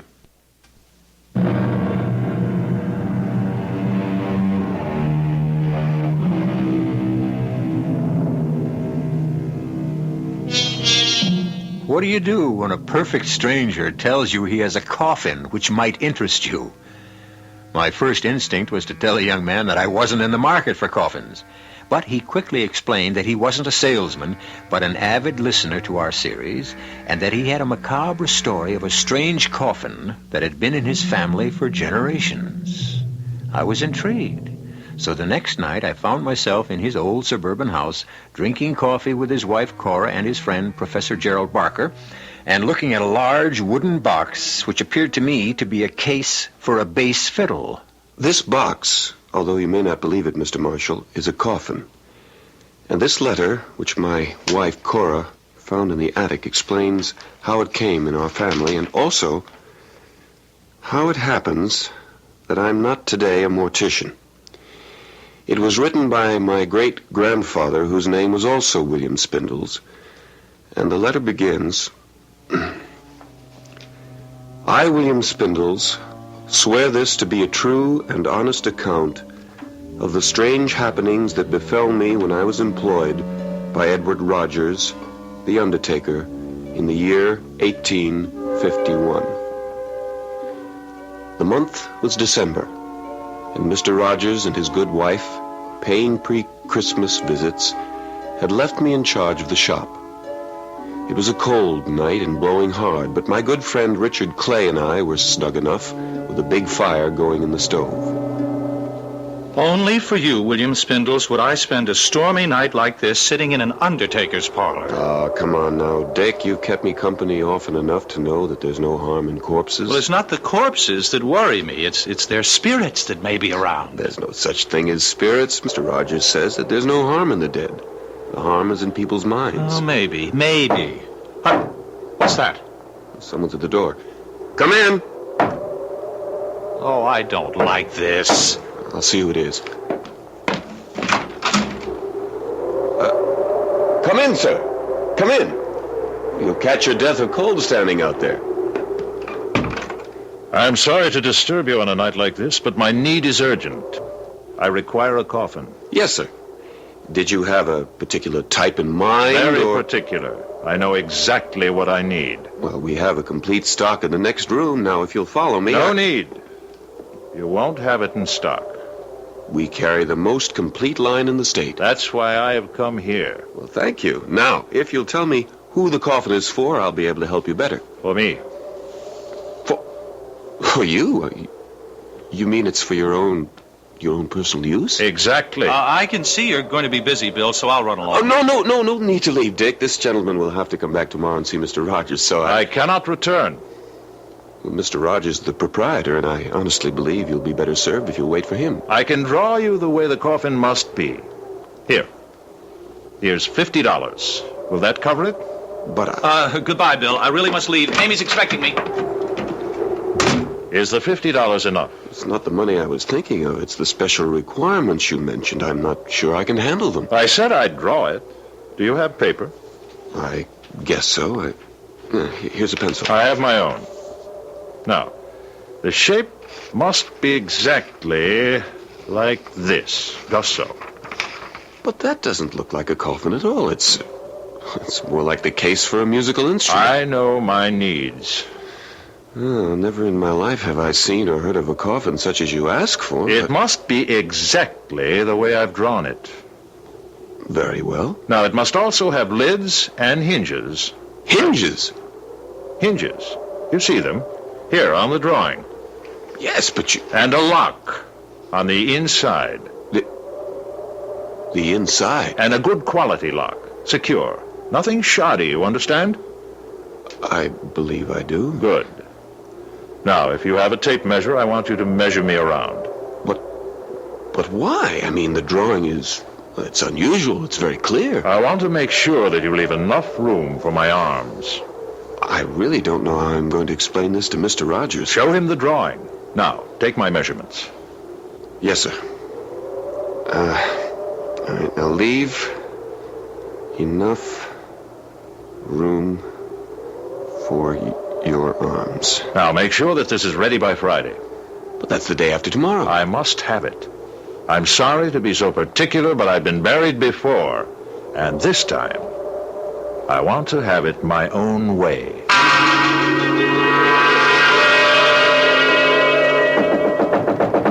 Bill! Bill! Are you in there? Just a minute, I'm opening the door.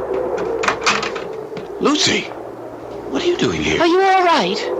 Is he still here? What are you talking about? Dick told me about that strange man who came here. Dick was really scared.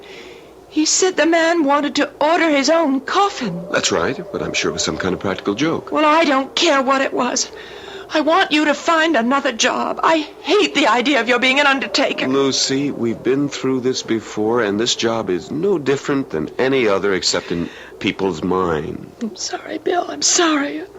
I'm just so frightened. All the way over here, I was just worried about you and scared, but I came anyway, and now... Oh, Bill, I don't think it's going to work. Oh, I'd like to punch Dick Clay right in the nose for frightening you like that. Don't blame Dick. It's not his fault. If he hadn't scared you, you wouldn't have... Yes, I would. Maybe I wouldn't have come here tonight, but I hate what you're doing. I hate it. I know, honey. What do you want me to do? Quit. And do what? Oh, I don't care. What will you live on? Well, you'll find another job. Nowhere near as much money. I don't care about the money. Bill, can't you understand? I don't want hands touching me that have been touching death all day. All right, Lucy. I'll speak to Mr. Rogers about leaving.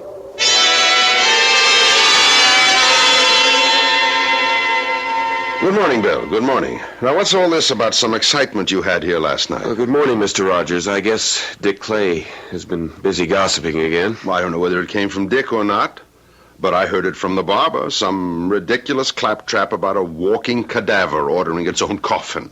Well, sir, what happened was unusual. How so? Take a look at this. This is a drawing made by the gentleman who ordered this coffin. Remarkable. Looks something like a carrying case for the bass fiddle. Yes, sir, it looks that way to me also. It must be ready tomorrow evening. You're worried about something, aren't you, Bill? Yes, sir. Something to do with this special order? I suppose so, in a way. Mr. Rogers, I'm sorry to tell you that I'm going to have to leave here. What? You mean because of last night? Only partially. It's really because of Lucy. Oh. I suppose she's upset about the idea of marrying a mortician. More than upset. She practically gave me a choice. Either this job or her. I wouldn't worry about that if I were you, Bill. You're not me, and you're not engaged to Lucy. I'm sorry, Bill. It's just that I've been there before. I had the same problem with Mrs. Rogers before we got married. What did you do? Before I answer that, how do you feel about the business? I mean, would you stay on if Lucy would marry you? I think so. Bill, you know I have no son. No one to carry on. I've never said it, but I think you know how I feel about you and what hopes I have that you might be the one to carry on. Until today, I thought you felt the same way. I don't think I can change Lucy's mind. Of course you can't. But you just said that... You can't, but Mrs. Rogers can. Now ask Lucy to talk with her, woman to woman. That's your best bet. My wife knows all the problems and she has all the answers. I never thought of that. All the same, I wish you'd been here last night. It was... Well, the only word I can use to describe what happened is weird. Because he ordered a coffin for himself? That, plus the way he came in, and then the strange shape he insisted on. But most of all, because he appeared to be driven. Almost as if he were compelled to do what he was doing. What he felt or didn't feel isn't important, Bill. What matters is whether you've changed the way you think about death. I don't follow you. You have to see dying for what it is, Bill. Life's ultimate destination. It's nothing to be afraid of. It's just an inescapable fact. In the course of my life, I've met a lot of people, and I'm good at judging them.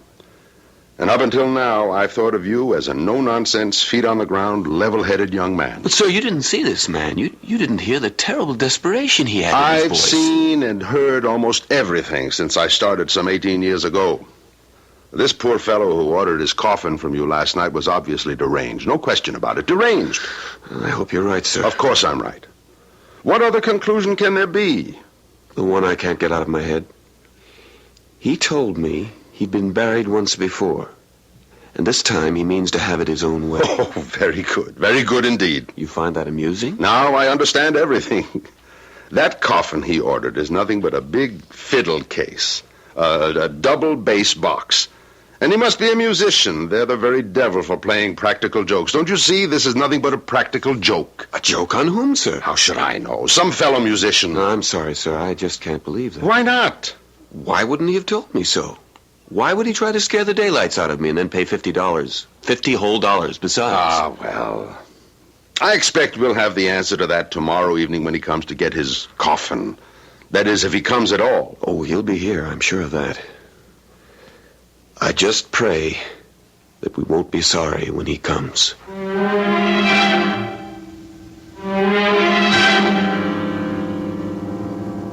When the reading stopped, I looked at the faces in that sane and sensible 20th century living room. Spindle's wife, Cora, was wide-eyed. Professor Barker's lips were pursed and his eyes were skeptical.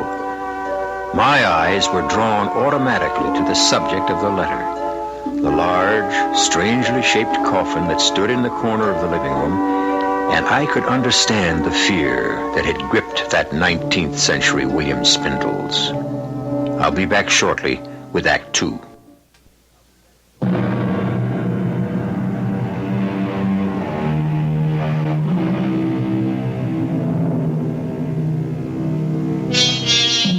I suppose to the three inalienable rights of life, liberty, and the pursuit of happiness, one could add the right of a man to order his own handmade coffin. Most of us, I believe, would find the thought distasteful, but the feeling that prevailed among us in the living room of William Spindles was one of curiosity. We were all anxious for him to continue reading the letter from his great-great-grandfather. I must confess that my work suffered during that day.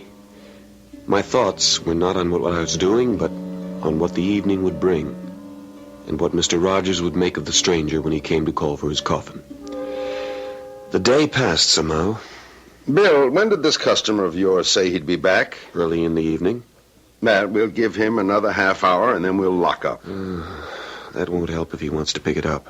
What does that mean, young man?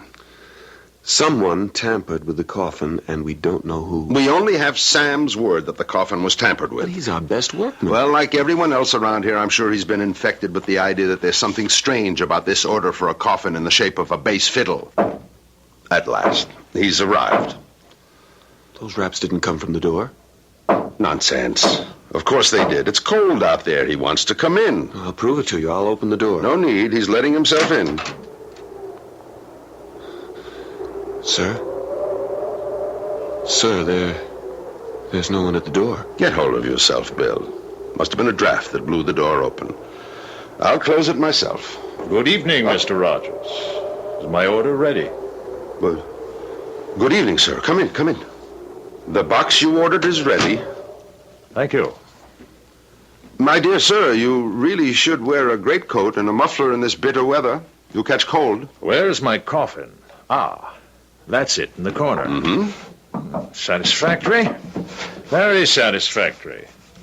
Is there a good, secure lock on the inside? You may open the lid and see for yourself. That way you can also test the hinges. The make of the lock is unknown to me. Is it a good one? We never have had a single complaint about any of our coffins. So I'd heard. Now then, where would you like it sent? I'll take it with me. My dear sir, it's much too heavy for one man to carry. I'll manage. Perhaps you have a horse and cart outside. We can help you get it on. That won't be necessary. May I have your name? My name is of no importance. Sir, I'm a reputable undertaker. I must keep my records in order. Any name you choose will do. Come now, sir. I see through your little joke, and I don't disapprove, but you must... Joke?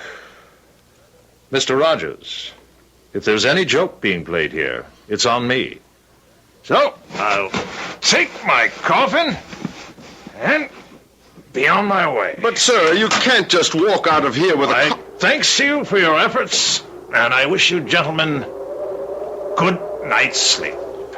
Sir, come back. Let him go. For the love of heaven, let him go, Mr. Rogers. He lifted that box as if it were as light as a feather. Get your coat. What for? To follow him, Bill. Couldn't you see the man is ill? We're the ones who are going to be ill if we follow him. Stop babbling and get into your coat. All right, I'll go with you. I don't want you following that spirit alone, but I tell you, he's not mortal. He is, and he's sick, mentally ill. Hurry. How far do we follow him? As far as he goes. No, sir, I won't, because I believe his destination is hell. There he goes. Around the corner, down Green Tree Lane. Oh, yeah, I see him. Where can he be heading? There are no houses after a block of Green Tree Lane. But there's the cemetery. Didn't I tell you he was deranged? The cemetery gate's locked. Locks never bothered spirits. Then he's no spirit. Didn't he ask for a lock on the coffin? Oh, let him go, Mr. Rogers, please. Hurry up before we lose him. Mr. Rogers, if we do catch up to him, what in heaven's name do you want of him? Find out who he is, where he lives, and get him safely home. Then I shall call a doctor to attend him. There he goes, heading directly for the cemetery gate. Confound it. What's happened to the moon? A cloud just passed in front of it. No matter. Even if we can't see him, we shall catch up when he finds the gate locked. Oh, here comes the moonlight, and here's the gate. Where did he go? Well, he must have gone in. Gate's locked. Well, I have my key. You don't intend to go in, do you? Of course. Come on. No, sir. There. Isn't that our man? Moving among the trees over there near the Addison Mausoleum? Mr. Rogers, I've had enough of this. I'm going home. And allow that poor soul to do himself some kind of mischief? Sir, that poor soul, as you call him, is a person I want nothing to do with. I don't know whether he's man, ghost, or devil, but whatever he is, and whatever his business is in the cemetery, I want no part of it. Bill, when a man's dead, he's dead. I've never seen a man or woman come to life again. I'm a God-fearing man, and I go by the Bible. Doesn't the good book say dust to dust? The Bible says a lot of things, but I remember no mention of men who could lift a heavy coffin as if it were a pillow and pass through locked gates without leaving a sound, to say nothing of a man ordering his own coffin. Very well. Very well, Bill. You can stay or leave. I'm going after him. I beg of you. Close the gate. I beg of you, Mr. Rogers, leave this be and come home with me. Close the gate and make sure it's locked.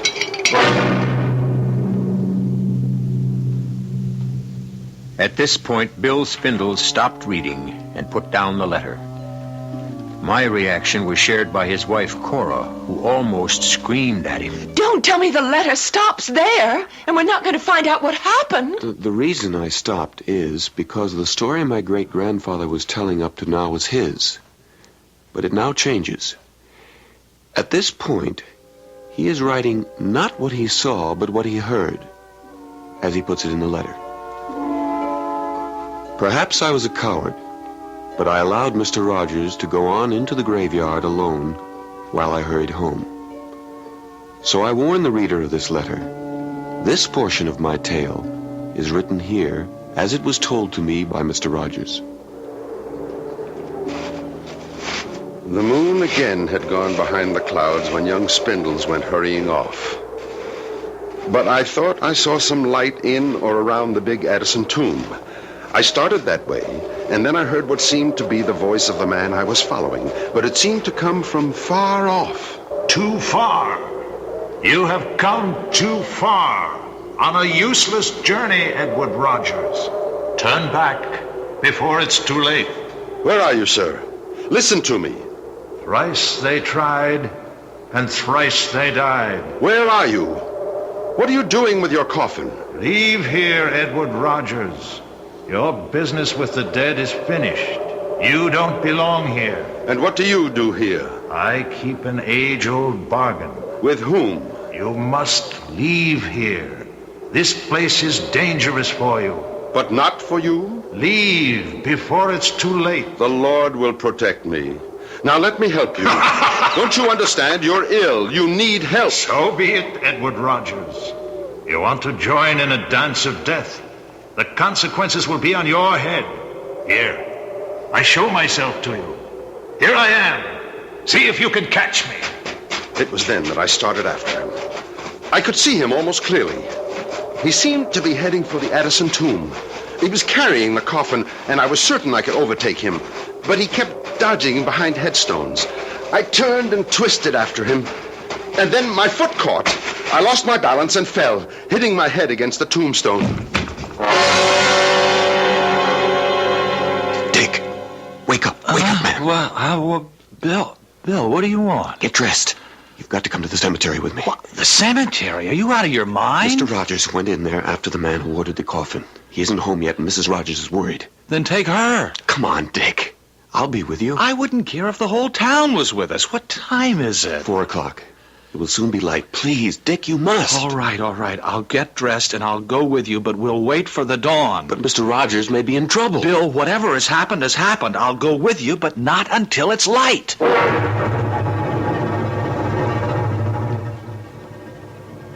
Oh, my head. It hurts. Where am I? Where you do not belong. Oh, it's you. Where's your coffin? Where it belongs. Good. Come. I'll take you home. You need more help than I do. I'll be all right. I was fortunate. It was just a glancing blow. I'll take you to the gate. See that you get there safely. You've changed. Why are you now worried about me? I admire your courage. You were concerned about me?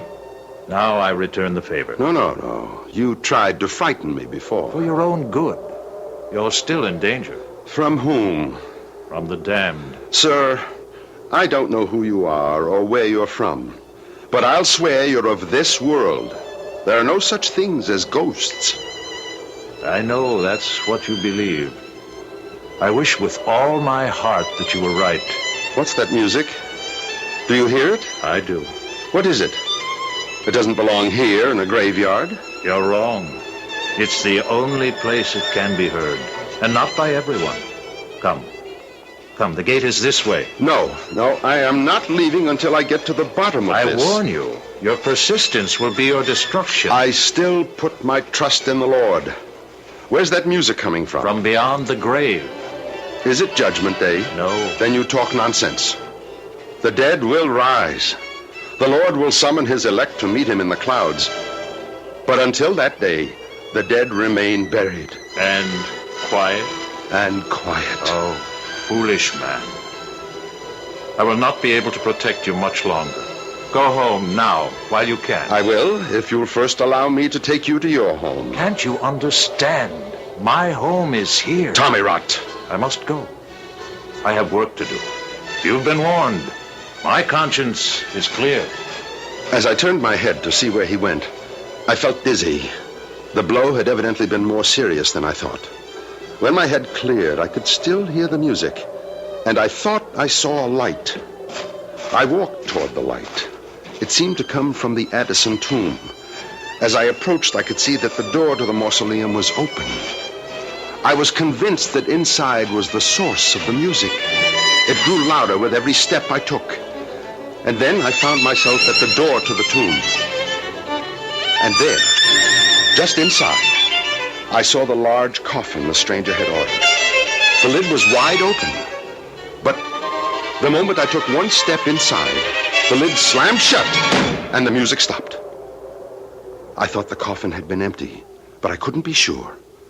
I walked over to it and bent down and listened. I heard the key turn in the lock, and I called out, "You mustn't lock yourself in. You mustn't. Please open the coffin." He wouldn't listen, so I determined to get the coffin open. When suddenly there was a flash of light and a loud explosion.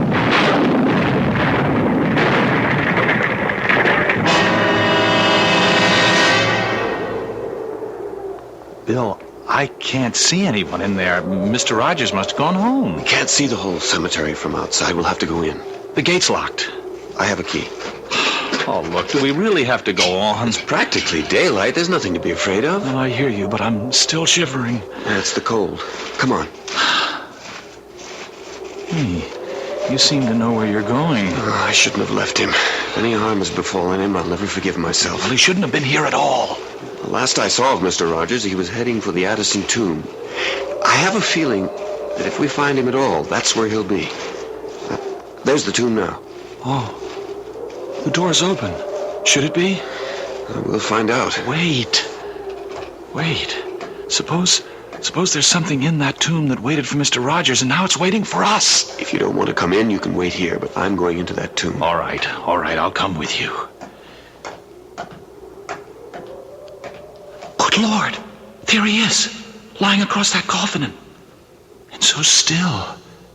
Is he dead? I don't know. But there's only one way to find out.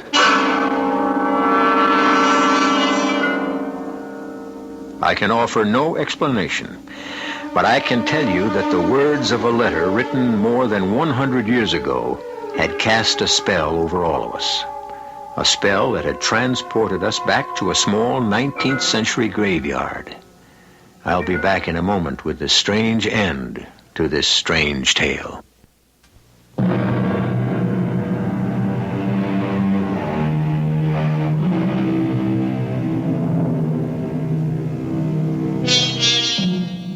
Like many time-worn sayings, the old adage, curiosity killed the cat, but satisfaction brought it back, still contains more than a few grains of truth. Certainly all of us sitting in the William Spindle's living room that night were anxiously waiting for him to resume reading the letter from his great-great-grandfather.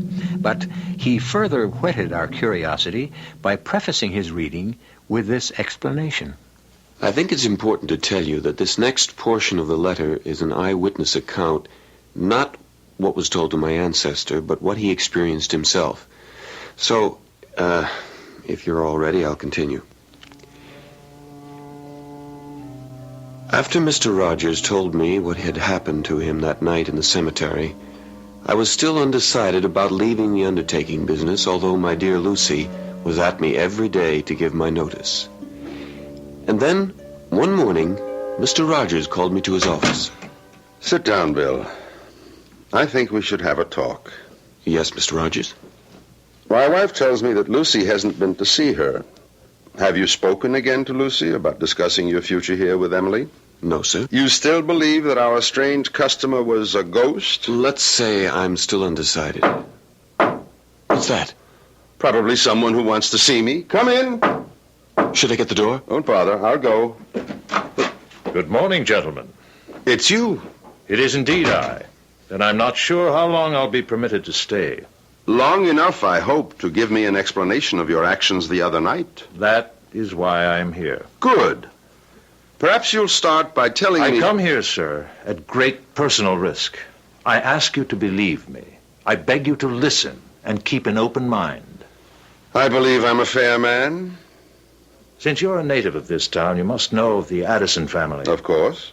Old Thaddeus Addison owned the leather and dye plant. He did. And do you remember a young man named Tom Addison, one of Thaddeus's 3 sons? I never knew the young rascal. Everyone heard about him, of course. He was a ne'er-do-well who finally ran away. That's what my father wanted everyone to believe. Hold on. Are you trying to tell me you're Tom Addison? My father wanted me to go into the factory. I couldn't abide the thought. In all modesty, I had a great talent for music, particularly the bass, a talent which my father felt was foolishness.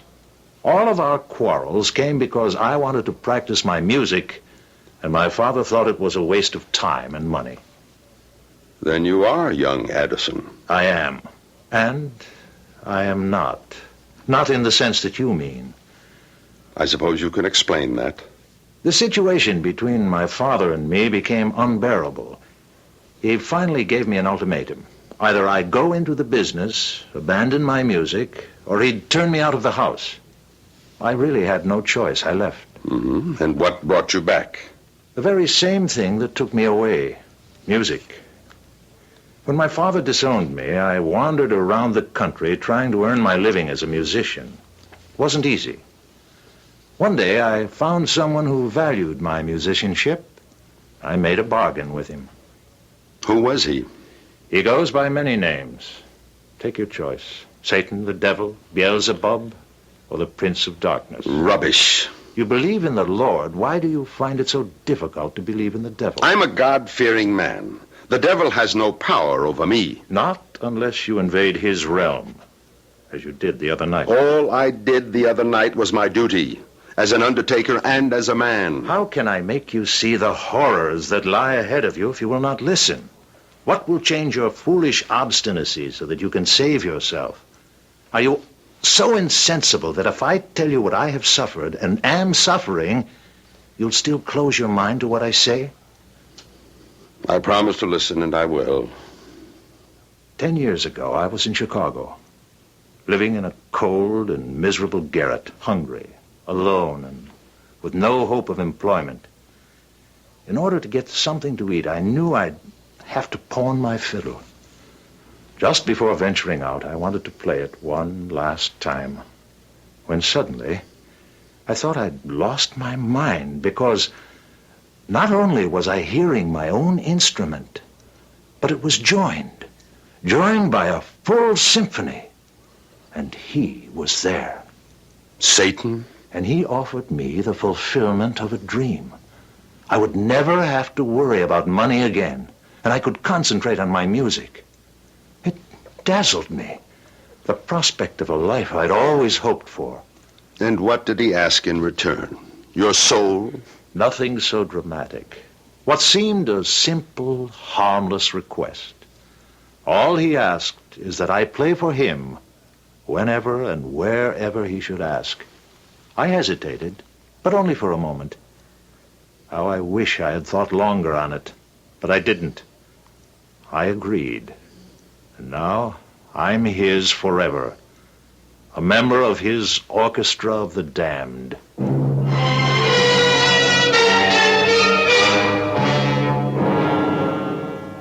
And the letter closes as follows. That was the day I left the undertaking establishment of Edward Rogers. I have no way of knowing whether Mr. Rogers believed the story told by the man who claimed to be Tom Addison. I never saw nor heard from the stranger again, nor do I know whether Mr. Rogers did. Signed, William Spindles. Now, what do you make of that? I'll take the ladies first. Cora, as my wife, what do you think? There's one thing I know, darling. I'm glad you're not an undertaker, because if you were, I wouldn't be your wife. Ah, you feel the same way as my ancestors, girl. Lucy, emphatically. Jerry, you're the scientist here. Well, history isn't a science, thank heaven, but I do have some questions. First, how did the coffin come into your possession? Well, that's simple. When Mr. Rogers died at the ripe old age of 89, he left a sizable bequest in his will to my great-grandfather with the proviso that we keep the coffin as a memento. Why would he do that? Now that, Cora, is an excellent question.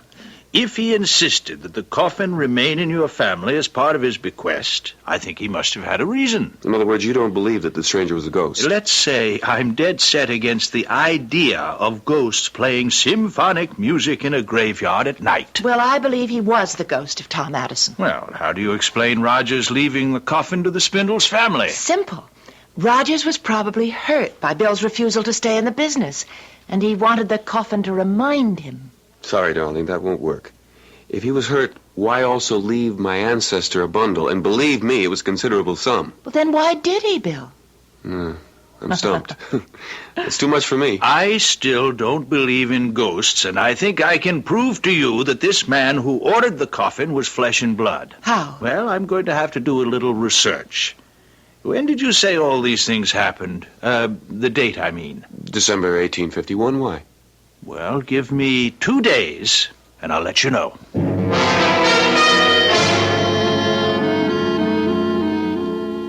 All right.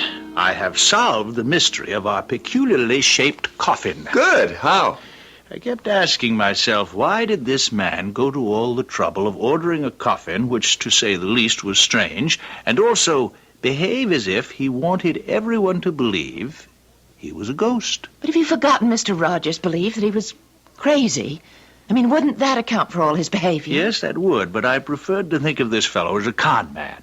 You see? A really great con man who successfully conned your grandfather but had more difficulty with the undertaker. Why? Precisely. Why? Now, that's where this newspaper article comes in. Here, I made a copy at the library. Let me read it to you. The headline, Wells Fargo Payroll Stolen. Aha! Then it goes on.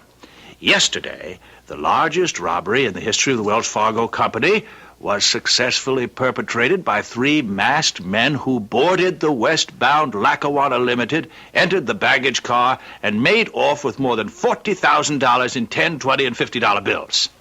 So, it goes into more detail, but there you have it. There you have it. You've lost me. Now, don't you see? The robbers needed a safe place to hide the money. And you think that they decided to use a coffin as a hiding place? Remember, our man insisted on a strong lock on the inside. That's true, but... That would be one way of making sure that no one opened this peculiar coffin by mistake and found a wad of 10s, 20s, and 50s that had been stolen from Wells Fargo. But according to the letter, Mr. Rogers found the coffin in the cemetery. And it was open, and there was nothing in there. That's right. Rogers followed the stranger right from the funeral parlor to the cemetery. He wouldn't have had time to stash the loot in there. I think it's interesting, but rather far-fetched. Is it? Look how everything fits. All that uproar in the cemetery. All the warnings to Rogers telling him to keep away. Why? I'm sorry. You're so convinced your theory is right, you're not thinking straight. Once your man knows Rogers was going to interfere, he'd never have taken the chance of hiding anything there. Well, he may have had no choice. What do you mean? The money may have already been there. Look, have you forgotten that your grandfather's letter said that the workmen believed the coffin had been tampered with? Oh, Jerry, you're riding a hobby horse. Oh. You have a theory, and you're just going to see that everything fits. And you're not going to look at anything that doesn't. Now, wait a minute. What have I left out? Well, lots of things. Now, one, how in the world did our stranger lift this coffin and carry it off under his arm? Perhaps he didn't.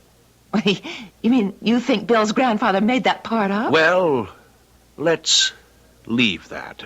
Anything else? Well, lots. What about everything that happened to Mr. Rogers in the cemetery? The music, the open coffin. What's your explanation for that? Well, we know that Rogers fell down and hit his head. Oh, come off it, Jer. You're not going to try to tell us that he imagined those things as a result of hitting his head. Well, it's possible. Maybe, I don't but... believe it.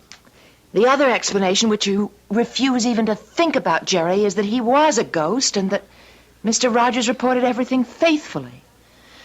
That's the one I believe. Even if I prove to you that this strange-looking coffin has plenty of room for some kind of secret compartment and there may be money in it? Why don't we stop talking and see if you can prove what you think? All right, good idea. Come on. How do we go about finding a secret compartment? Well, we'll try tapping and listen for a hollow sound. Okay. Who wants to do the tapping? Me, let me. All right, go right ahead. It all sounds the same. You're too impatient. If there's a secret compartment, he'd make it hard to find. All right. Dear. It's a great theory, Jer. I'm afraid it's just a theory. Why don't you try down at the bottom where it's widest? Okay. There! Right there. Does that sound different? I think so. Go back there again, Cora. That's it! Let's turn it upside down. Here. You have to let us do that, Cora. That's got it now. Now what? Well, I think we should have opened the lid first. Okay, let's open it. All right, now, put your hand down in there, Bill. Feel around carefully. Around the joint in the wood. Yes. Do you feel anything? Nothing. I can't. You got it! Jerry was right. A secret compartment. Well, is there anything in there? This. Money. A $20 bill. Well, there must be more. No, just the one bill. But wait. Here's a note. Well, what does it say? Wait a second. It's hard to read. Dear Bill, or descendants of William Spindles, you having found this secret hiding place should know by now that I was right when I insisted that there were no such things as ghosts. I was also right when I told you, Bill, that there was a fortune to be made in the undertaking business, as is proven by my bequest. God bless you and your family. Signed, Edward Rogers.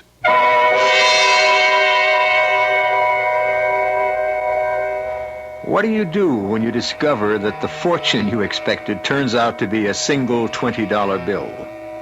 Well, if you're William Spindles, you advance the idea that Edward Rogers had indeed found the Wells Fargo loot in the coffin and taken all of it except the one bill. Is there another explanation? I think so, and I'll be back with it in just a moment.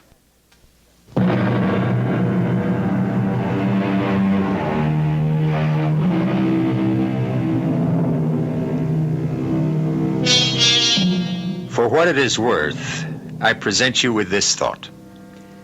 There never was any Wells Fargo money in the coffin to begin with. Edward Rogers had obviously been a man of strong beliefs, and he took this way of proving to Bill Spindles or his children that there are no such things as ghosts, and that there was money to be made in the undertaking business. Did the Spindles accept my explanation? I really don't know. How about you? Our cast included Keir DeLay, Marion Seldes, William Redfield, Peter Collins, and Nat Pullen. The entire production was under the direction of Hyman Brown. This is E.G. Marshall inviting you to return to our Mystery Theater for another adventure in the macabre. Until next time, pleasant dreams.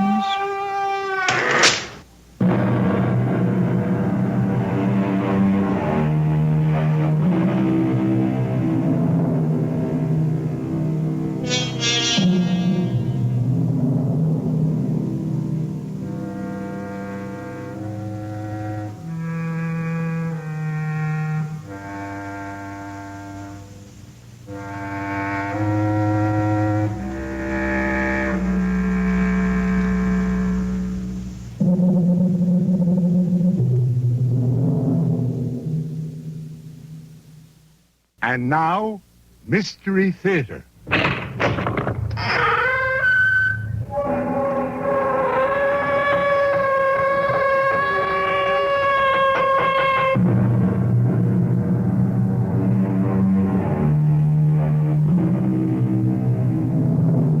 Come in. Welcome. I'm E.G. Marshall. Now, what do you think of when you hear someone say, the spirit of 76? Fifes and drums? The Battle of Bunker Hill? Valley Forge? Most likely. But what isn't too well known is the fact that there was a spirit in 76. A spirit. A ghost. A demon. Indeed, a fearful, deadly apparition to whom all of us owe an almost incomprehensible debt. Because had we not been able to secure the good offices of this frightful phantom at precisely the right moment, well, we might still be subjects of his, I should say, her Royal Majesty. Jabez Follansby, this court-martial has found you guilty of spying for the enemies of your sovereign, King George III. But, General, I just been trying to fight for freedom. It is the sentence of this court that you be hanged by the neck until dead. General, I don't think he's going to stand for it. Well, you don't think who is going to stand for it? Windandingo, that's who. He's the old Indian spirit of justice. And these are his holy and sacred stamping grounds. He isn't going to let you hang me. Oh, indeed. And how does this alleged spirit of yours propose to interfere with His Majesty's justice? Oh, he'll think of something. Well, he better think quickly.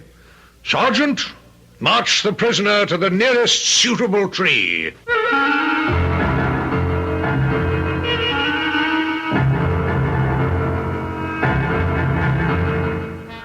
Our mystery drama, Windandingo, was written especially for the Mystery Theater by Sam Dan and stars Jack Grimes and Kurt Benson.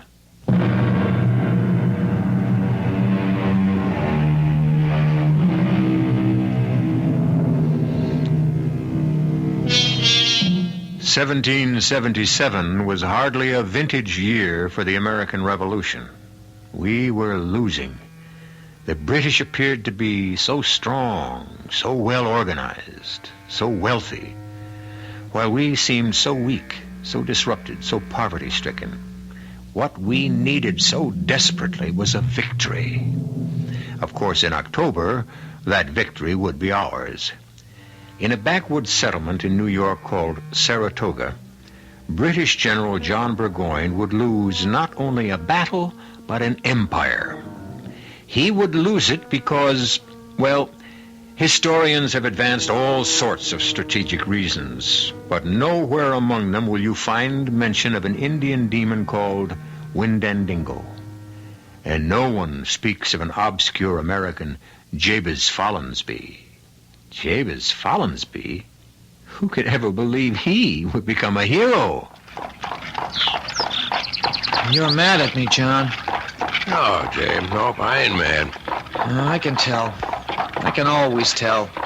I said I ain't mad, and now let's be done with it. John, take me back with you. Nope. Why no? Because you're mad? Because you just ain't cut out for soldiering. But I just ain't cut out for farming either. Yeah, I know. I was practicing with your old musket, and I hit the tree every time at 50 yards. And that's a smoothbore. What, you just give me a Kentucky rifle or even a Pennsylvania, and I could hit I could be a sharpshooter. Yeah, well, how come then you hit Enoch Fraser's prize bull? There was an accident, I swear. I thought he was locked up in the barn, and so I wasn't watching. Now, you promised me something, Jabe. Yes, John, I will. I'm taking you to Uncle Dick's Tavern up near Saratoga. John, that's way north. It's like a foreign country. Yeah, but there'll be someone to take care of you, so you gotta promise that you'll behave. But I can take care of myself, John. Jabe, do you want to win the war? Answer yes or no. I guess so. Well, you have to help out on the home front. And you can't have me coming back from General Gates's army to get you out of scrapes. You've got to do your part. You've got to. Now, what do you say? Whoa there. They're coming after us, boy. We may as well face it. Who? Look behind you.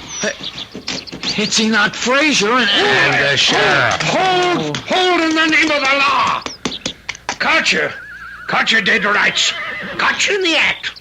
Sheriff placed these felons under arrest. Sheriff, you know we weren't running away. Well, I know, John. I know. I've got to get Jabe to his uncle's tavern up past Albany, and I only have a week's leave from the Army. I demand my rights, Sheriff. Jabez Follinsby here shot my prize bull. I demand compensation. I'm willing to make good for him, Enoch. It's just that the Army ain't been paid. Am I supposed to wait, Sheriff? Throw him in jail. Well, I was only practicing so I could join the Army and fight for freedom. What Army would take a half-wit like you? I demand you arrest these two desperate brigands and throw them behind bars. Now, everybody just shut up. Tomorrow morning, Judge Mackenzie's going to be in town. Yeah, but Judge Mackenzie's Enoch Fraser's cousin. It can't be helped. He's the only judge we got. You throw them two desperados in jail, Sheriff. We're all going back. I will spend the night at Frankenthal's tavern. But they'll escape. John, now will you give me your word of honor? Now, I don't want to put you and your brother in jail. All right. Done. Well, let's head back. Well, Sheriff, I hold you responsible. Oh, shut up, Enoch. Can I ask you something, Enoch? Why don't you like me?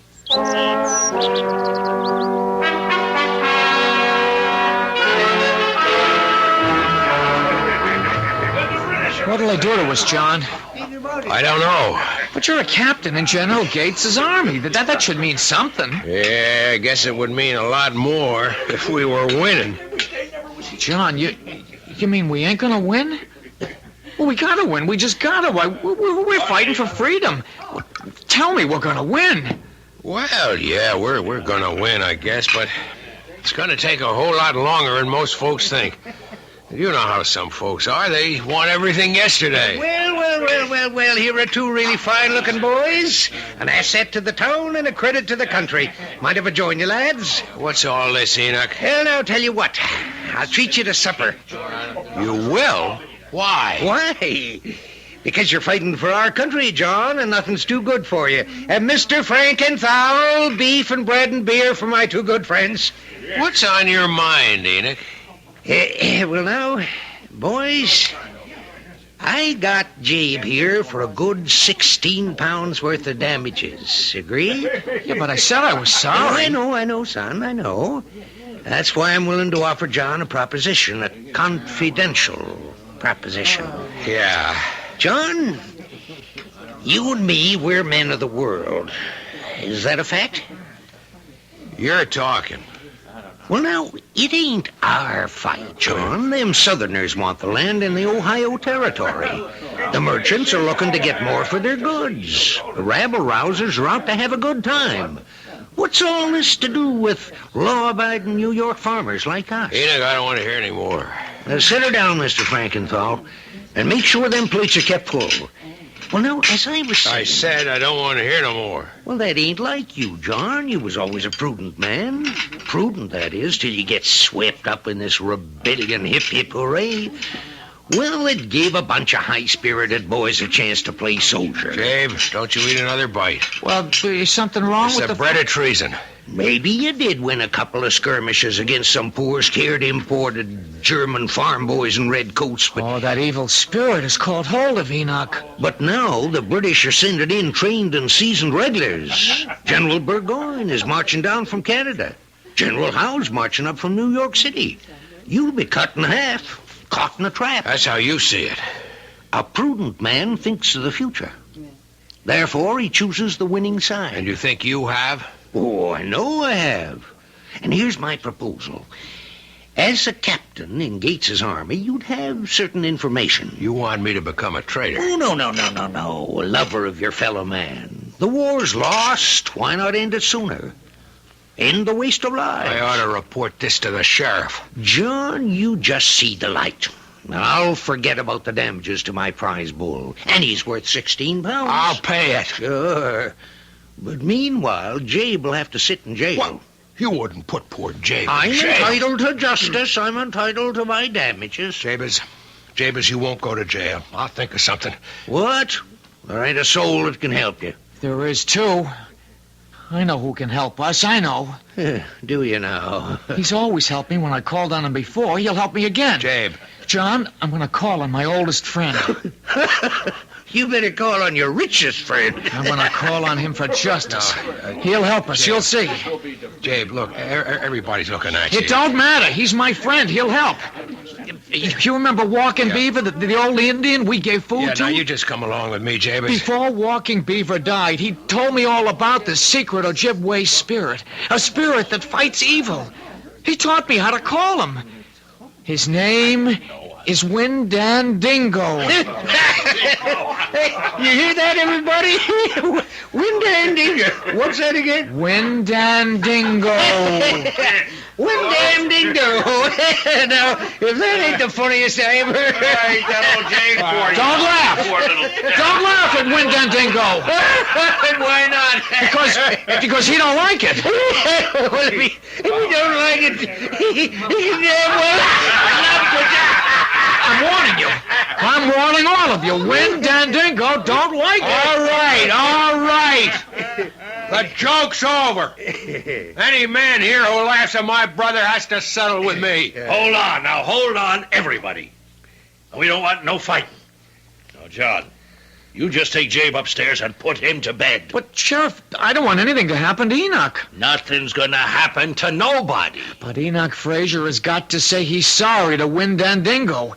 He's got to say it. Hey, John, you better get him upstairs.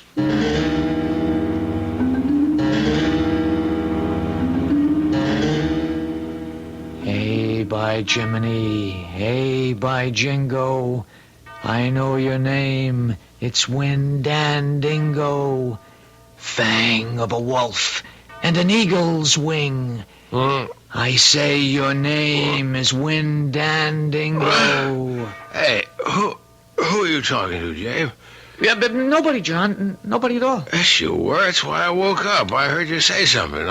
Oh, yes, it's that crazy thing. That Windandingo. No, it ain't crazy. I've seen him. You have? 100 times. Most folks are scared of him, but not me. All you have to do is ask for justice, and that's all I've done. That's all you've done?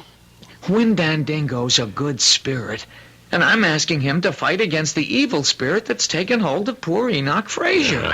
Because, well, it takes a spirit to fight a spirit, don't it? Jabe, go back to sleep. Yes, John. Tongue of a copperhead, horns of a moose, claws of a bear, feathers of a goose. Jabe. Hey, by Jiminy. Jabe, shut up. I'm really sleepy. But, John, this is the only time we can call Windandingo, at midnight. It's the only time he's able to hear the voice of mortal man. And the clock just struck. Listen. He's here. That's his voice. Jabe, that's just an eagle way off. Listen. Will you go back to sleep? Who's that?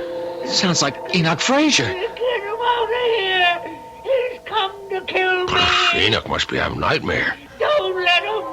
Let me go. Let go. Oh, Enoch does drink an awful lot. Don't kill me. No, it's Windandingo, all right. Don't. And justice is being done. What? I didn't think Enoch's crimes were that serious.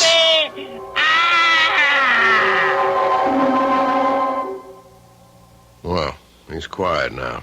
I guess he woke himself up from that nightmare. No, he didn't wake up. He's dead. That's enough, Jabe. I need my sleep. And he brung it on himself. He got no one to blame but himself. Jabe, will you shut up and get to sleep?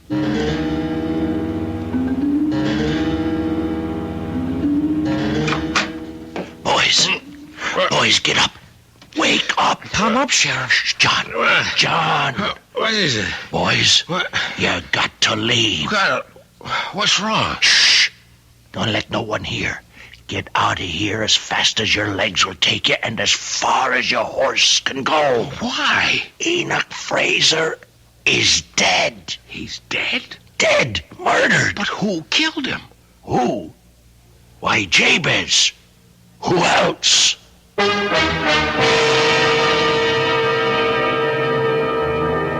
Who else? Well, we know who else, or perhaps we think we know. It was Windandingo, the ancient Indian spirit. Or was it? The fact is, we know Jabez wasn't there while the deed was being done. But our knowing cannot help Jabez. After all, none of us will be able to appear as a witness. However, I shall appear again in just a few moments with Act Two.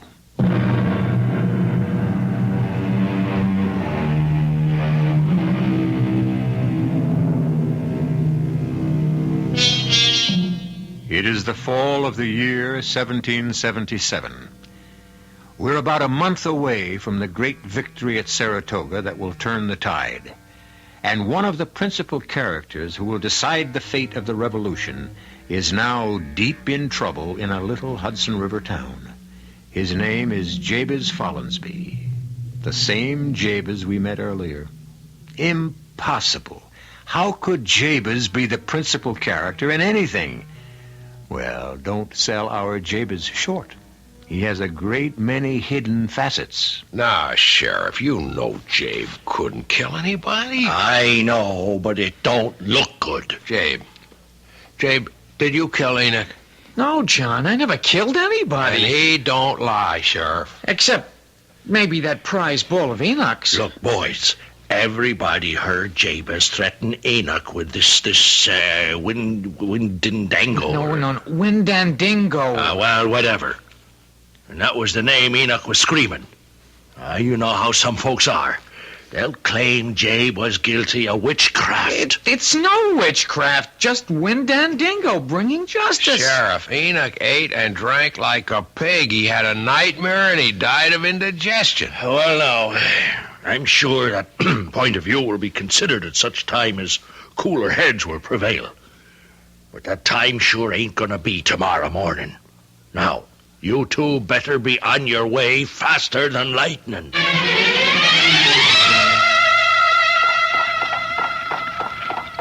John, you don't believe I killed Enoch. But how could you? You were with me all the time. Well, you could believe I had Windandingo do it. I don't believe anything of the kind. I didn't ask Windandingo to kill Enoch. All I asked for was justice. Sure. And it was justice Windandingo gave me. That's there. Now, before we go inside. What? Now, you promise me that you will do as Uncle Dick and Aunt Martha say. You'll keep out of scrapes. You won't fire guns. John, can't you take me with you? If you come with me, you'll have to kill people. Now, could you do that, Jabe? Could you shoot a man? No. I still have bad dreams about that bull. Aunt Martha! Why, it's John and Jabez. Aunt Martha. Boys, meet my nephews. The taller one's a captain with Gates's army. And the other one, he's come to help me. Both of you, come right over here. Well, look at the two of you, how you've grown. Oh, Jabez. How's Uncle Dick, Aunt Martha? Well, boys, your uncle's a prisoner. A prisoner?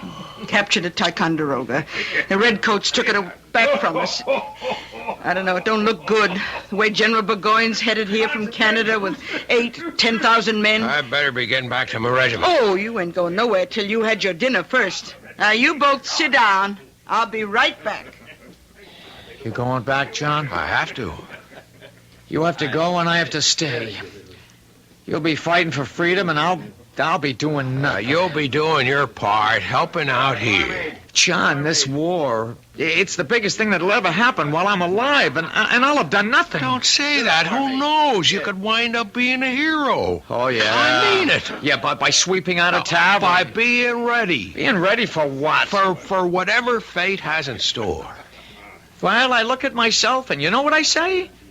I say, Jabez Follansbee, fate has got absolutely nothing in store for you.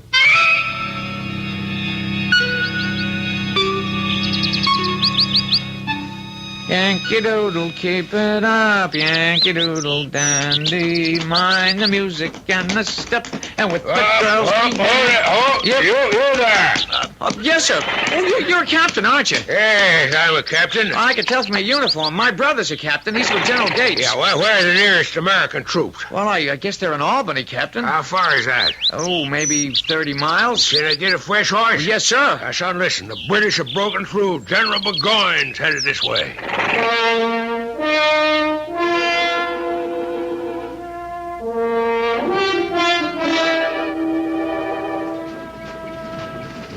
They're coming.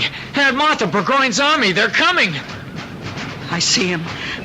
I hear him. Aunt Martha, I found a rifle in the hayloft. You just leave it there. Leave it. Yeah, but we just can't let Burgoyne's army go to Albany. Yes, we can.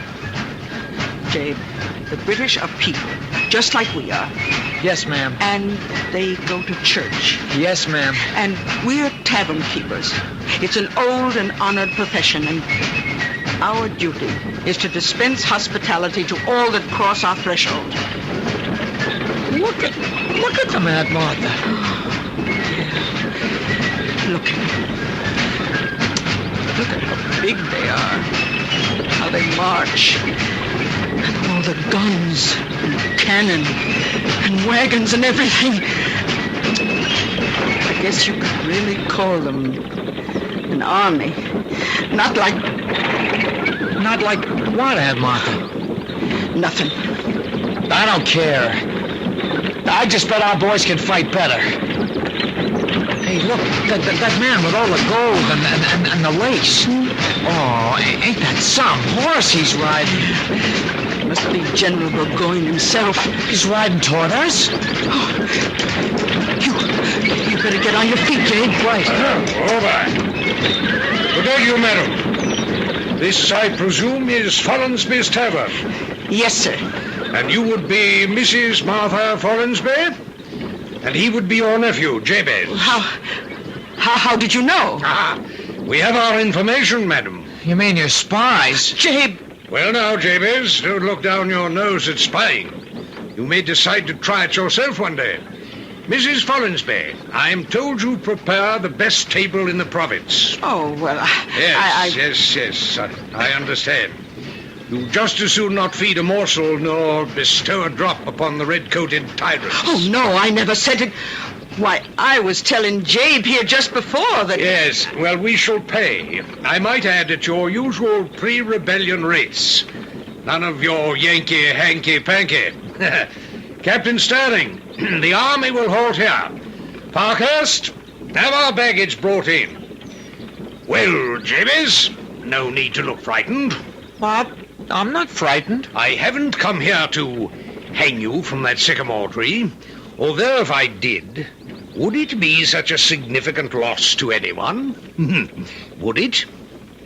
Well, sir, it would be a significant loss to me.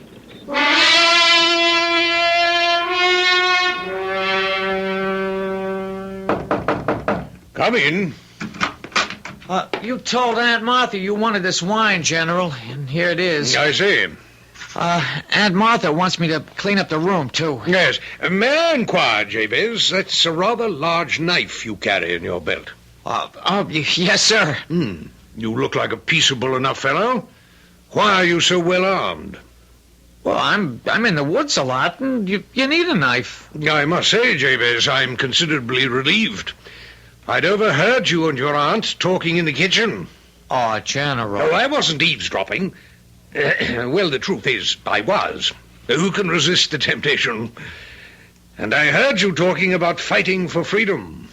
I had assumed, perhaps, that you might strike a blow for freedom with that knife. With the knife? Well, how? How? By letting out the heart's blood of Sir John Burgoyne. Sir, please don't say that. The idea of stabbing somebody, it makes... It makes me sick. Well, what's this? You're actually trembling.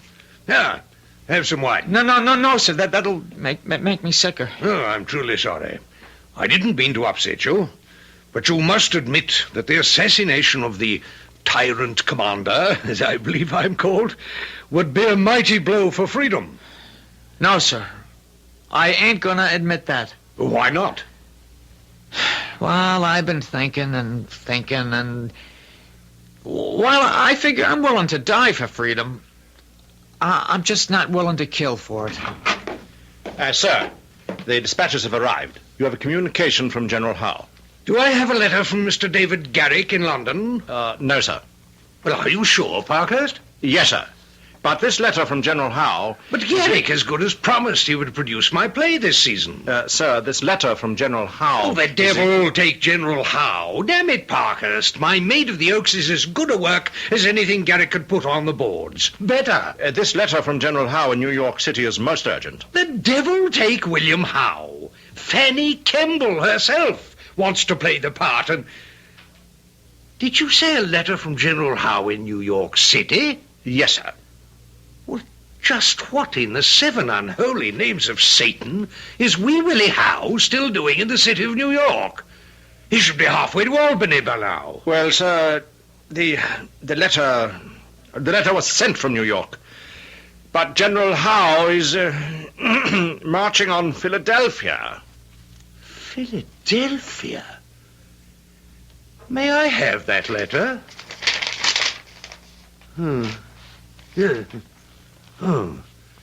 And so, dear Burgoyne, the greatest assistance I can give you is to capture Philadelphia, and thus prevent Washington from moving northward. Your obedient servant.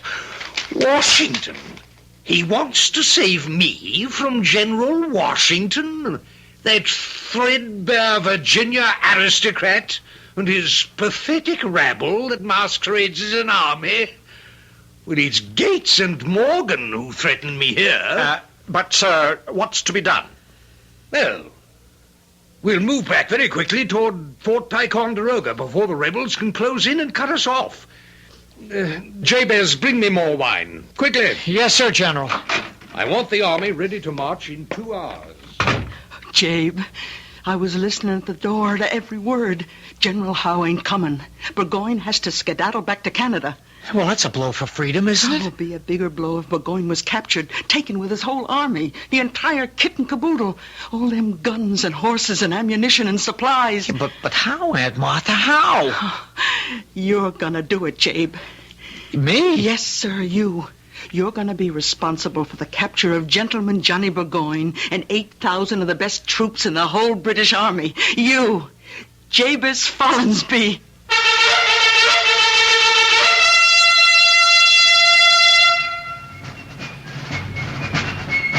Well, the only thing that can be said at this point in time is that she knows something we don't know.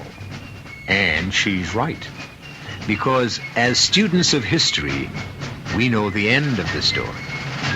We know that Burgoyne and his army were captured. Now we shall expand that knowledge and discover how, when I return shortly with Act 3.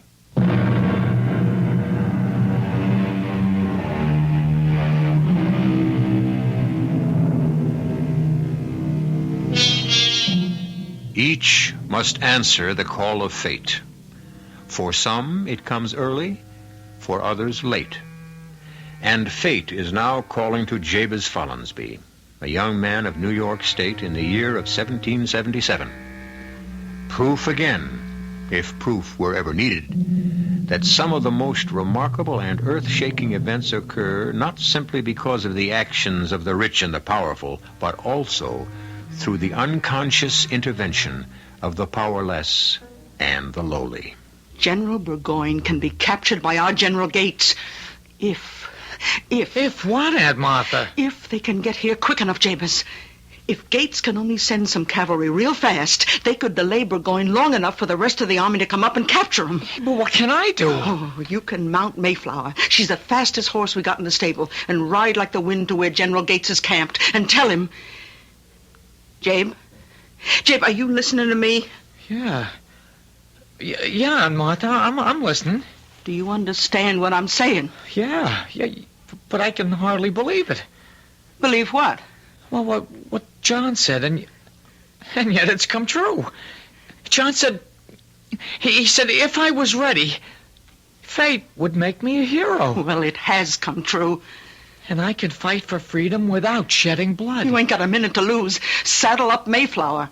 I have to bring General Burgoyne a bottle of wine. No, I'll do it. Yeah, but he asked me. Be on your way, Jabe. Every minute's as precious as gold. Goodbye, Aunt Martha. Goodbye, Jabe. And the good Lord bless you. Captain Sterling has ordered all unit commanders to be ready to move in 2 hours. Well, I want a screen of light cavalry on both flanks. May I say, sir, that it's a brilliant maneuver. No doubt. But back in London, it will be construed as an inglorious retreat. But a most necessary one. Yeah, to my political enemies, and I have a vintage crop this year, a retreat is always a disgrace. But, General, to move an army so many miles through hostile territory is surely a feat worthy... No, I shall be Burgoyne the bungler, while Howe will be the hero. Howe with his cheap victory at Philadelphia. Did I say cheap? It will cost us these 13 colonies. Where's my wine? Jabez!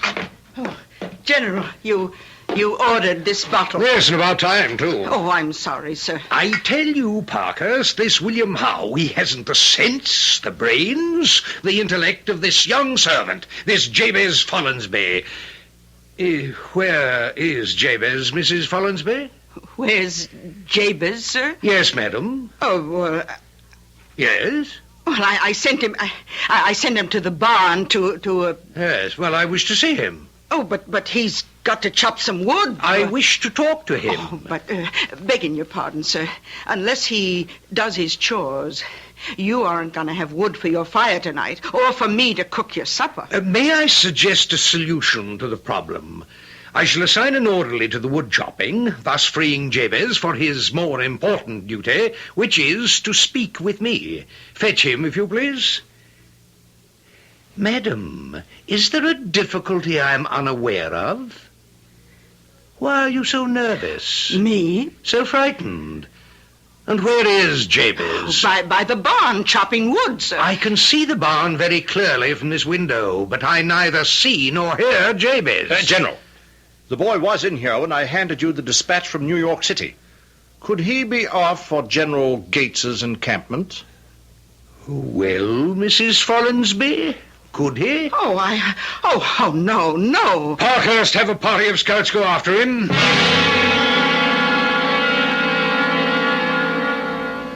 Well, Jabez? General, I guess you were wrong. Wrong? What? You said you didn't come here to hang me to the sycamore tree outside, but those men who captured me said that's what you're going to... I'm sorry, Jabez, but we have rules. Oh, don't hang him. Why should you hang him? Because he was conveying information to the enemy. Who says so? Now, madam. Who says so? But maybe he just felt like taking a little ride on horseback. I mean, is that something to hang a man for? I see. Well, that would, of course, place the case in an entirely new perspective. Is that what Jabez was doing? Yes, sir. Is it, Jabez? Were you merely out for a little ride? Or were you conveying information to General Gates? Oh, tell him you were just out for a little ride, Jabez. I was bringing information to General Gates. Shall I ask that question again, Jabez? No, sir. I heard it the first time. Damn it, Jabez, do you want me to hang you? No, sir, but I don't want to lie, neither. General, the army is ready to march. I know that, Parkhurst. May I suggest we hang the prisoner and be on our way? Jabez, I don't want to hang you. I know that, sir. I appreciate that, but I can't lie. Even if you have to die? I won't die. Oh, indeed? Why not? Well, because that wouldn't be justice. And that's why Windandingo wouldn't let it happen. I don't believe I caught that name. Windandingo. Yes? Windandingo. He's the old Ojibwe Indian spirit of justice. And all through here, all through this country, it's his holy ground. And if you ask him for justice in the right way, he'll see you get it. Yes. Well, my boy, I suggest you ask him. I will. Well, what are you waiting for? Midnight. Midnight? Well, yes, sir. You can't raise him till midnight. But I intend to hang you now. Well, you wouldn't do that, General. You're a fair man. You'd give a man a chance. I am giving you a chance. Just tell me you were out riding for pleasure or to visit your girl, and we're quits. I don't get any pleasure riding a horse, and I don't have a girl here. General, every minute we delay... Jabez, do you expect me to wait till midnight? I expect you to do the right thing. Well, what is supposed to happen at midnight? I'll call on Windandingo. Yes? And he'll appear. Where? Right here. And only here. Why? Because this is where the injustice was first made. And then? And then he'll see that you give me justice. How? I don't know, General. That'll have to be between you and Windandingo. He'll convince you somehow. You mean a spirit will materialize and convince me that it would be unjust to hang you? Yes, sir. Sir, shall the light cavalry be posted on the flanks now? He will actually appear? Yes, sir. General, we need every minute. Parkhurst. Yes, sir. Do you know what this lad is saying? Yes, sir. I mean, no, sir. A spirit, an Indian spirit, will appear here at midnight to plead for his life. Sir, any hour now, the rebels will know about General Howe. We have just about run out of time. No, Parkhurst, we run out of life. But time, there's enough and to spare. Look at that boy's face, Parkhurst. I must remind the General... Here is the only completely honest human being you and I have ever met. Let us salute him. Sir. Now, Jabez, this Windandingo of yours, he will appear promptly at midnight. General, is it possible you don't realize... Parkhurst! I will deserve disgrace if I run from this continental rabble. I've decided to stay, to fight, and to break the back of this impertinent rebellion. Is that clear? Yes, sir. Jabez, will your Windandingo appear promptly at midnight? Yes, sir, he will. You'll see him. I had better, because if I do not, if you are playing me false, then I shall hang you. Hang you from the bough of that sycamore tree. I shall hang you by the neck until you are dead, and leave you dangling for the kites and crows to feast on your carcass. You understand? Yes, sir.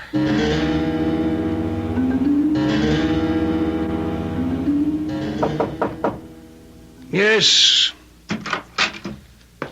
Sir, I wish to report that it's midnight. I'm aware of that, Parkhurst. Also, word from the outposts. Enemy signs on the left flank. Thank you, Parkhurst. There may still be time to break out, sir. That will be all. Yes, sir. Well, it's midnight, Jabez. Jabez? Hey, by Jiminy. Hey, by Jingo. I know your name. It's Windandingo. Fang of a wolf and an eagle's wing. I know your name is Windandingo. Is he a wolf? An eagle? What, Jabez? Tongue of a copperhead, horns of a moose, claws of a bear, feathers of a goose. Where is he, Jabez? Where? I know your name. It's Windandingo. Well? Windandingo. I don't know, General. I don't know. He's always showed up before. Were you lying to me? No, sir. Those words always fetched him. Admit you were lying. But I was telling the truth. Say you were frightened. No, it's the truth. You made it up to save your life. I tell you it's true. Admit it's a lie, and I'll spare your life. But I've seen him. I know him. For that, Jabez, I shall hang you. Windandingo! Windandingo! There is no Windandingo. But there is a Major Parkhurst, and I shall order him to assemble an execution squad. Windandingo! Windandingo! I know your name! It's Windandingo! There is no Windandingo! Listen. Well, it's a quiet night. I can hear an eagle screaming in the distance. Listen! Can that be a bear prowling about? The hissing of a snake, the call of a moose, the growl of a bear, the cackle of a goose. It's Windandingo. Ah, there is no... Windandingo. You hear him? And you see him? Well, I think I see something. A shape of a man. No, a snake. A bird. It has feathers. Hair. Claws, fangs. You see him. You see him. What is it? It's Windandingo. No. It isn't possible. It doesn't exist. These things don't exist. It's Windandingo. Oh, I'm dreaming. You're awake. I had too much to drink. It's Windandingo. What does he want with me? Listen to him. I'm listening. I can't hear a word. He talks without words. He's in your mind. Listen to what he's saying. He gets angry if you don't listen. What is Windandingo saying? Spare his life. Give him justice. Give all people justice.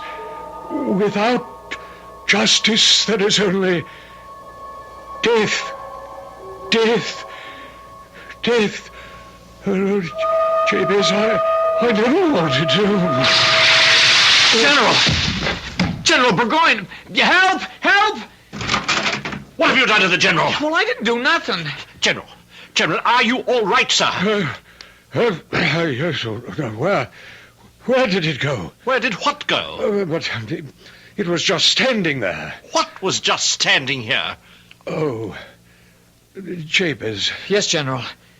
You're a young scoundrel. But sir... I really should hang you. Windandingo was here. But I won't. On one condition. Give me your solemn oath. Go join Gates's army. Sir, I really am not much for fighting. Jabez, there's nothing so destructive to the smooth operation of an army, indeed a government, as a completely honest man. You've done enough damage here. Now take your talent for disruption over to your own people. It's perhaps the best chance we British have to win this war.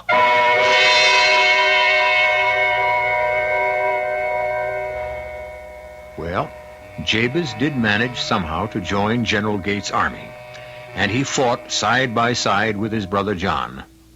However, Burgoyne's cynical hope was not to come true. After all, we did win the war. So you see, Jabe's honesty, sincerity, and idealism didn't do us too much damage at that time. I'll be back shortly.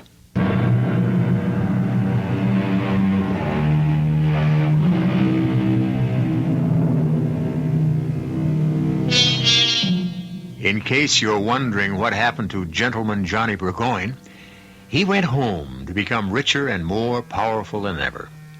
He spent the rest of his life writing plays, and they say one of them was about a powerful Indian spirit.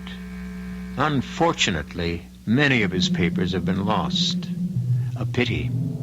However, if they ever find that play, we'll present it here for you on Mystery Theater. Our cast included Jack Grimes, Court Benson, Mason Adams, Earl Hammond, and Bryna Rayburn. The entire production was under the direction of Hyman Brown. This is E.G. Marshall inviting you to return to our Mystery Theater for another adventure in the macabre.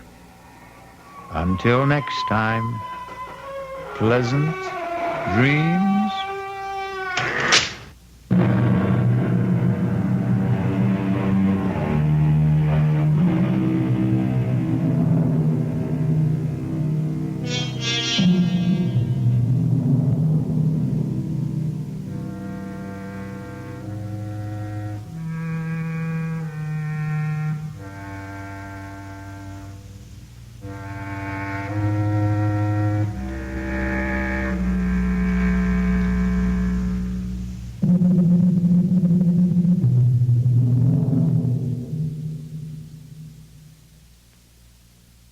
And now, Mystery Theater.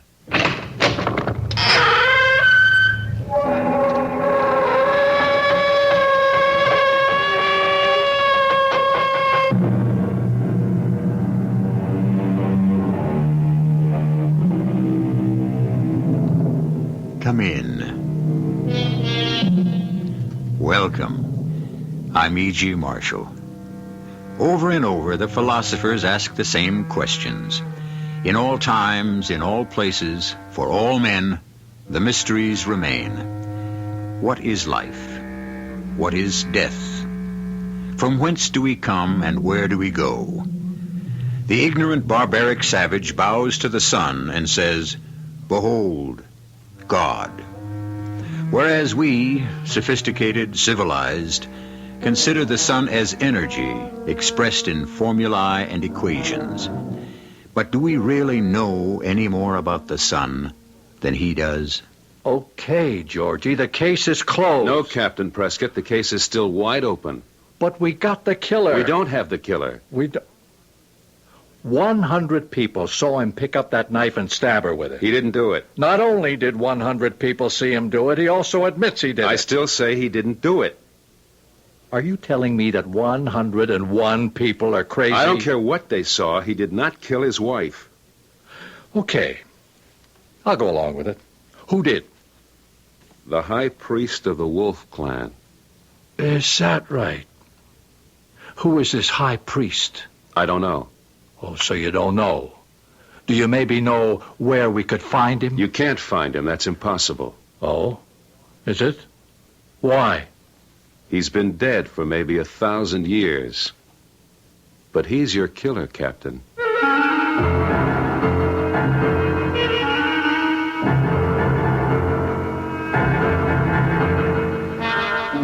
Our mystery drama, The Night of the Wolf, was written especially for the Mystery Theater by Sam Dan and stars Michael Tolan.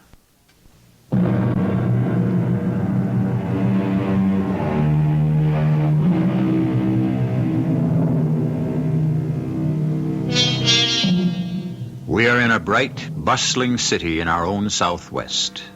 A new city, but an old settlement. Almost 100 years before the Pilgrims landed in Massachusetts, the Spanish adventurers came here in quest of gold. And when they found none, they went away. After a while, the conquistadors were succeeded by a new breed of explorers who understood that gold doesn't have to be hard and yellow. Gold can also be liquid and black. And thus a new city was built here. A gleaming city of metal and glass. A new city, but not the first city. For thousands of years, men of many kinds and various colors have built cities here. Cities that have flourished and vanished. Right now, it is an early evening during the spring, and we find ourselves in a museum gallery, which features an exhibition of the primitive cultures of those early years. Terry. Yeah? Fix your top shirt button. But it's hot in here. Close your collar and pull up your tie. You look like an ape. Okay. Don't embarrass me in front of my friends. Oh, hello, Colonel McKeever. Hello. Terry, don't look so bored. Enid, I don't look like nothing. A little culture won't kill you. Why do you make me come to these things, Enid? Because everyone who is anyone is here. Yeah, okay. And you're not to touch a drop. Now, look. You are to keep away from the refreshment table. Do you understand? Yeah. In a moment, Colonel. Colonel McKeever wants to ask me something. Terry. Can I trust you to stay here? Of course. Don't wander off and make a fool of yourself, and don't touch a drop of liquor. Okay. Terry? Terry? Oh. Why do I always have to look for you? Colonel McKeever wants to talk with you. Yeah. Terry, what are you staring at? What's so fascinating about that shabby old thing? It looks like a little old lady's faded bathrobe. Well, it isn't. Oh, of course it isn't. I can read. Ancient ceremonial robe. Said to belong to a high priest of the Wolf clan. Possibly Mojave or kindred tribe. Well, what's so all-fired interesting about it? Shut up. What did you say? I said, shut up. Do you mean you're telling me to... Who says I can't tell you to shut up? I warn you, Terry, do not make a scene. You know something? I think I will make a scene. Terry, have you gone mad? Maybe. Let's get out of here quickly. We won't even wait for the car to come. We won't? We'll hail a cab, and I'll take you... And what? I'll take you to a doctor. Why? Because something has come over you. Maybe something has. People are starting to stare at us. Well, so Terry. what? Terry! You! Hey, you over there! What are you looking at? Terry, you're embarrassing me. Hey, I mean you! You, the fat slob with a face like a pig! Terry, it's Colonel McKeever. What's the matter with you? Terry, we've got to leave here. Enid, we ain't going nowhere. I demand that you... Shut up! Well, what are you looking at, huh? You know me? I'm Terry Jessup. 10 years all-pro middle linebacker till I busted my knee. And I got so scared that I had to marry this rich broad. Terry, you've gone mad. I let her father buy me. I let her old man buy me. Terry, and break you're me. drunk. You ruined me. You ruined me, you and your old man. You used me. My name, my reputation, you used me to sell that crooked stock of yours, those dry wells. Please, somebody call an ambulance. I haven't got a real he's sick. friend in the world Oh, because he's of you. sick. Oh, he's terribly ill. That's why I'm gonna kill you. Help me! Don't anybody make a move! I'll break anybody in half who tries to stop me. Terry, put down It's that a knife. Sacrificial knife. 1,000 years old. Still good. No, Terry, Still no, got a point. no. Look, the point. It's still good. He killed her. I told you. Yeah. I killed her. Maybe somebody ought to call the cops.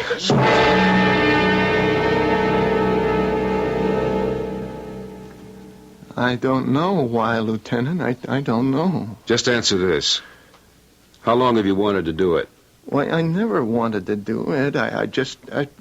Yeah? Well, something just came over me, that's all. That's not true. I swear, Lieutenant... No, you forget you killed her in front of 100 witnesses. You said that her old man bought you. I never said any such thing. Now, don't fight it, Terry. 100 people heard you. But I don't remember saying it. Do you believe it? No, I don't believe it. Why would I... You said they used you to sell a phony stock. Well, how could Terry, I wouldn't say this if I didn't get it from people who were standing there. You said that you lost all your real friends because of them. It's crazy. That's what you said. Well, how could I say a thing like that? I was in love with her. Still and all, Terry, you killed her. Why? I don't know. I was so much in love with her, Lieutenant. I mean it. She was the kind of woman that I wanted all my life. Girl with class. Sure.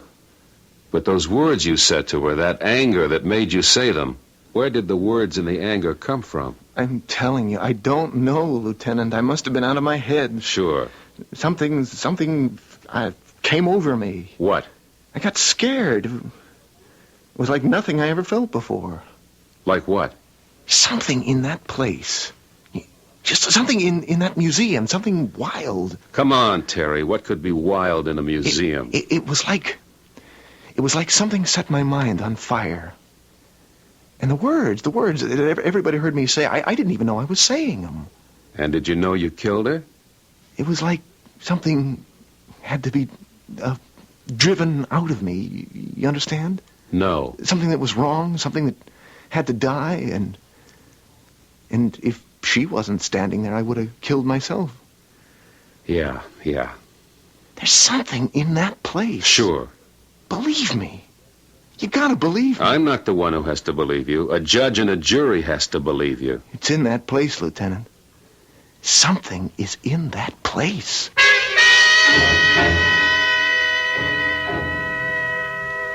Now, Miss Atkins, you were here last night. You saw what happened. I've already told you, Lieutenant. Terry Jessup says that something came over him. Oh, I'm sure something did. He says something in this place, something here in this museum, drove him wild. Something in here? Yes, Miss Atkins. Now, what is there here that could do that? Look for yourself. We have pictures on the walls. We have some sculptures, some artifacts. Has anything unusual ever happened here before? Well, now, what unusual thing could ever happen in a museum? Yeah, that's what I figured. Well, Miss Atkins, I guess that's all. Although, Yes? well, this is of absolutely no use to you in terms of last night, but, well, we did have an incident here, 3 weeks ago. We had a fist fight. A what? Uh-huh. There were a party of 4. 2 men, 2 women. And suddenly the men started a violent fight.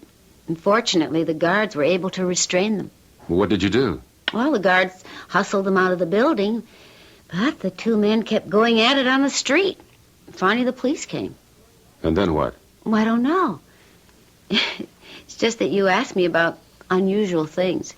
And since we have so few of them, well, almost anything would stick in my memory. Yes, it was exactly 3 weeks ago. And then there was another incident. When? Well, that's the peculiar thing about it. It was just about... No, it was exactly 3 weeks before that. You sure? Yes, I remember because it was the first of the month. And the first day of this special early American Indian exhibit. What happened? Well, there was a man. And he was standing, well, right where Jessup was standing. And also right where those other 2 men were standing. The exact same spot. And? He was an elderly, dignified, well-dressed man. And all of a sudden he shouted, "I'm wrong, I wasted my life." And with that he emptied his pockets. He threw his watch and his ring and all his money away. And then he started to take off his clothes. And then what? Well, the guards just restrained him and he was taken to the hospital. So, well, all I can deduce from all of this is that every 3 weeks for the last 9 weeks, we've had some kind of violent situation. Does any of this help you? It's interesting, but I don't see where it can take us. Oh, well, I'm sorry you couldn't learn anything, Lieutenant Miller. Do you have any further questions? Just one. What time do you get off? 6. That's exactly 15 minutes from now. Your watch is slow. It's less than 10. How about some dinner? I thought you'd never ask.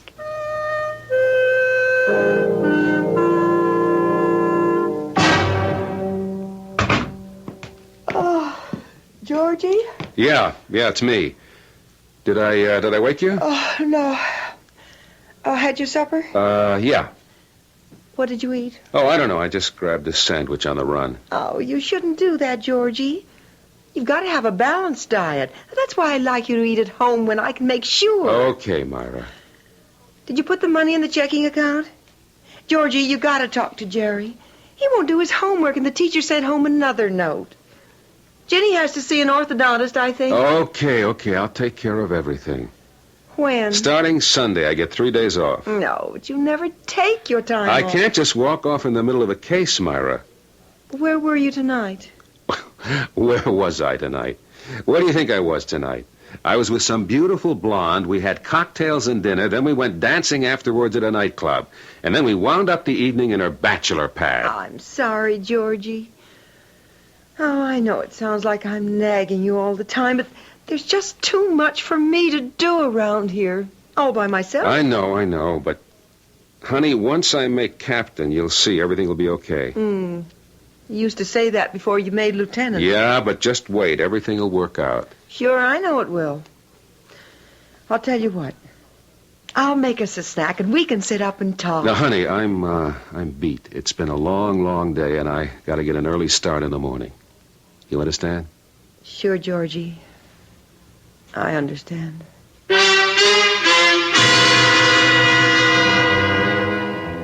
That's what we need in this world. More understanding wives. Well, we've been weaving several threads here, and it seems that the museum appears to be central to all of them. And this museum will have a few more interesting, if somewhat deadly, exhibits on display for us when I return shortly with Act 2.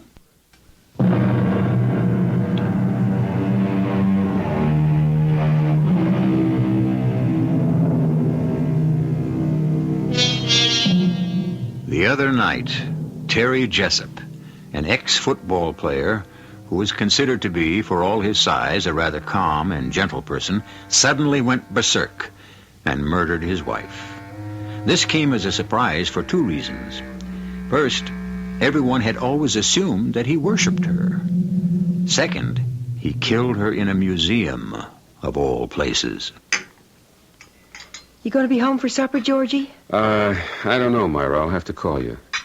Why don't I just figure you won't be, as usual? That might be best.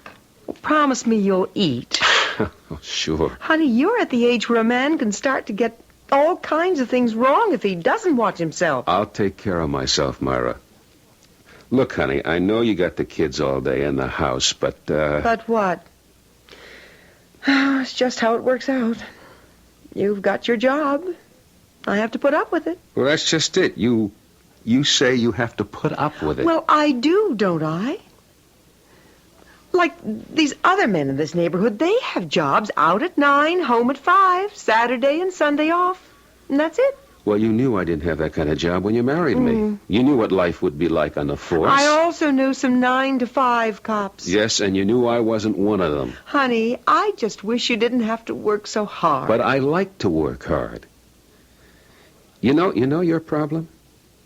I don't have a problem. You should develop some interests. I've got plenty to do around here. No, I mean away from here. Something that you do for yourself.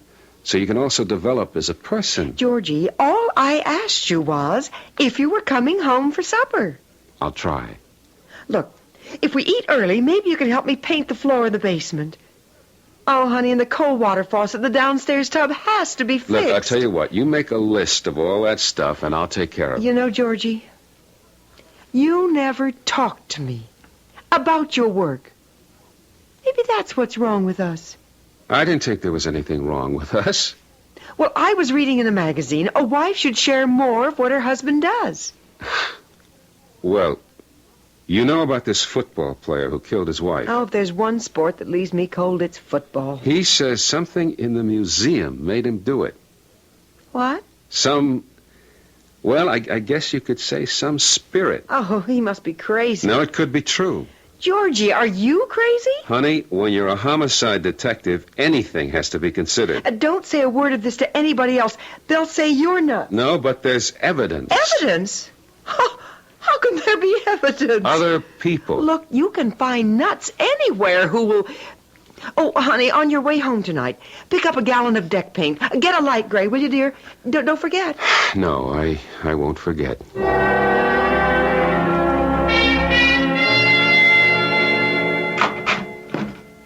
Hi. Hello, Polly. You busy? Swamped.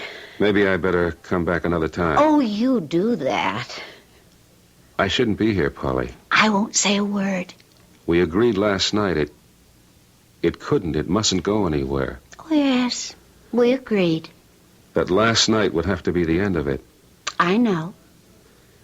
Look, the real reason I'm here is this does happen to be the scene of the crime. That's true. Something in this place made Terry Jessup kill his wife, made those other people go crazy. Something? I don't know too much about it, but it could be some kind of spirit. You think I'm crazy? No.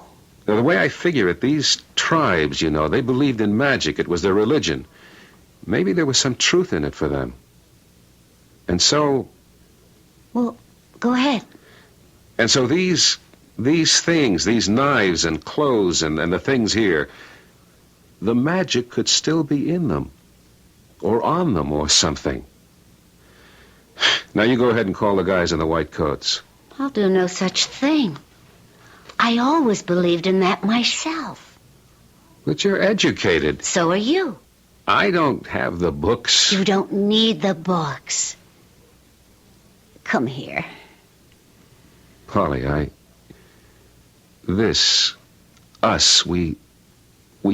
can't go anywhere. Where does it have to go? It's already arrived. Polly, can I see you tonight? Mm-hmm. Why do you feel you have to ask?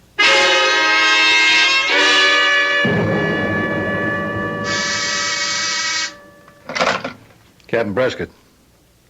Oh. Yeah, I'll see him. Morning, Georgie.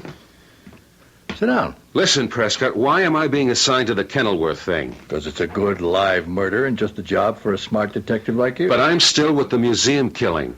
What is it with you? Jessup is already in the cooler waiting for his trial. It's gone past But us. we have to find out why he did it. No, that's going to be for the psychiatrist to rumble about.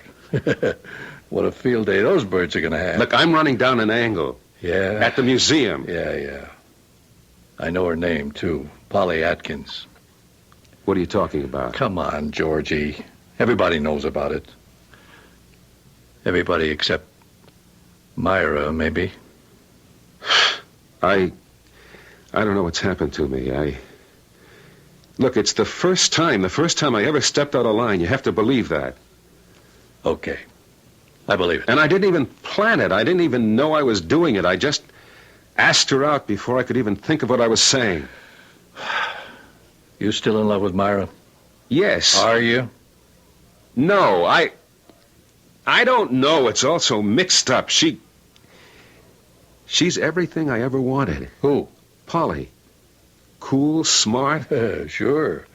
She doesn't have to worry about running a house and taking care of kids. Yeah, I know all that, but I just have to have her, Prescott, that's all. Where does it lead? Nowhere. It's just free and easy and relaxed. Where does it lead, Georgie? I told you, nowhere. That's not good enough for you. There are guys who can waltz in and out of these things with one dame after another. Not you. Listen, Prescott. Georgie, a thing like this is going to rip you apart. I told you, it's just laughs. You don't have that kind of humor. Break up with her. I can't. So it is serious. Georgie, break it up before it kills you. What are you talking about? I said my piece, Georgie. Look, I've got this lead. Just give me a couple of more days to tie this one up. Sure.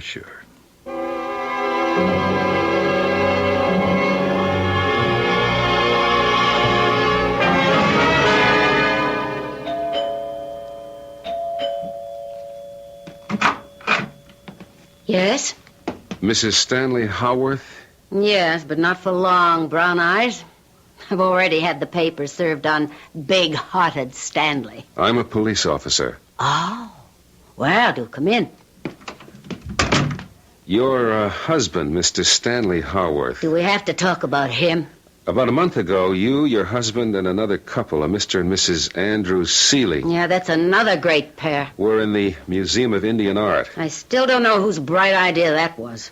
Suddenly, your husband and Mr. Seeley started swinging at each other. Why? Why? Yes.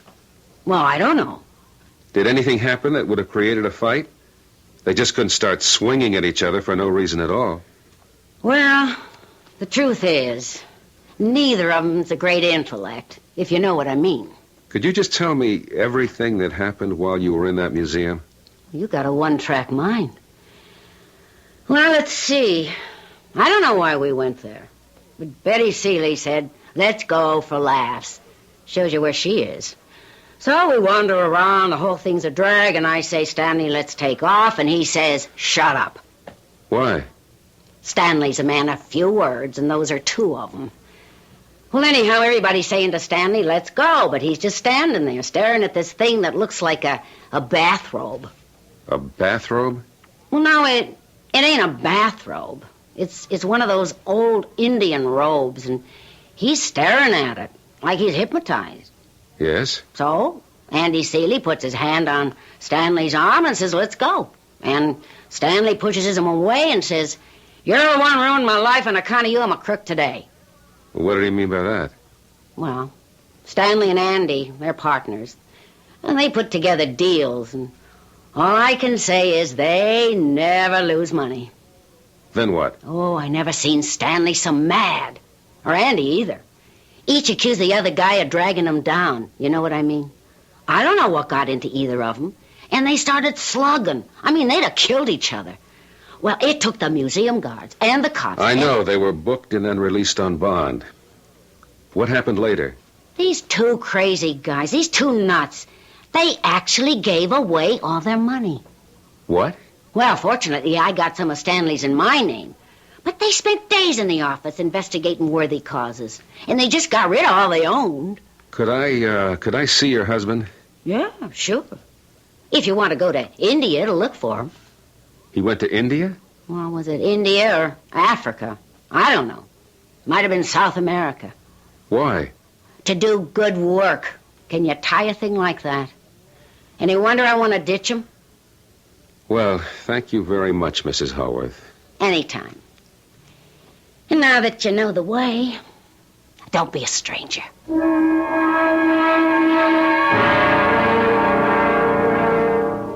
Terry, try to think. I can't remember nothing, Lieutenant. You were looking at something. I don't remember. Were you looking at anything special?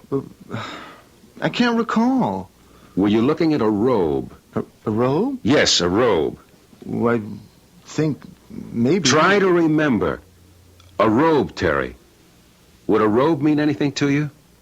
Well, she wanted me to go away from the robe. Yeah, that's what she wanted me to do. Is that why you killed her? She said, what's so fascinating about that little old thing? It's like some old lady's bathrobe. Ancient ceremonial robe. High priest of the Wolf Clan. And she wanted me to go away from the robe, and so... Yes? The robe told me to kill her. How could a robe tell you to kill her? Well, it's what it told me. You mean the robe was able to speak? No. It wasn't in words. It was a force inside of me. Please, Lieutenant, please.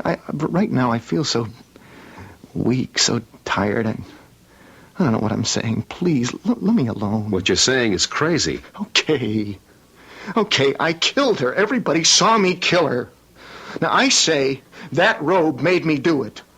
You say it's crazy? Okay, it's crazy. Now let me alone.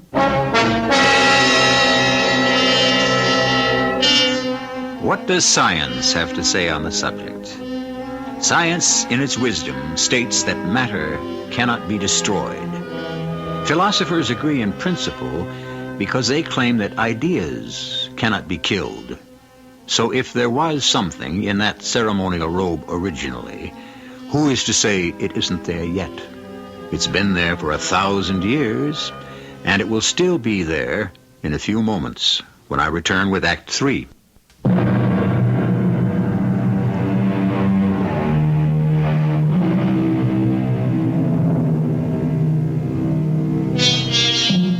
All cities are built on the ruins of others. And so what we have is not something that is brand new, but usually is just another layer. And if we dig into the ground, we find the things of those people who have come and gone before our time. But we don't have to dig to find the ideas and the forces and the spirits that move them. Those can be felt everywhere, especially by men and women who are waiting and hoping for something to change the course of their lives.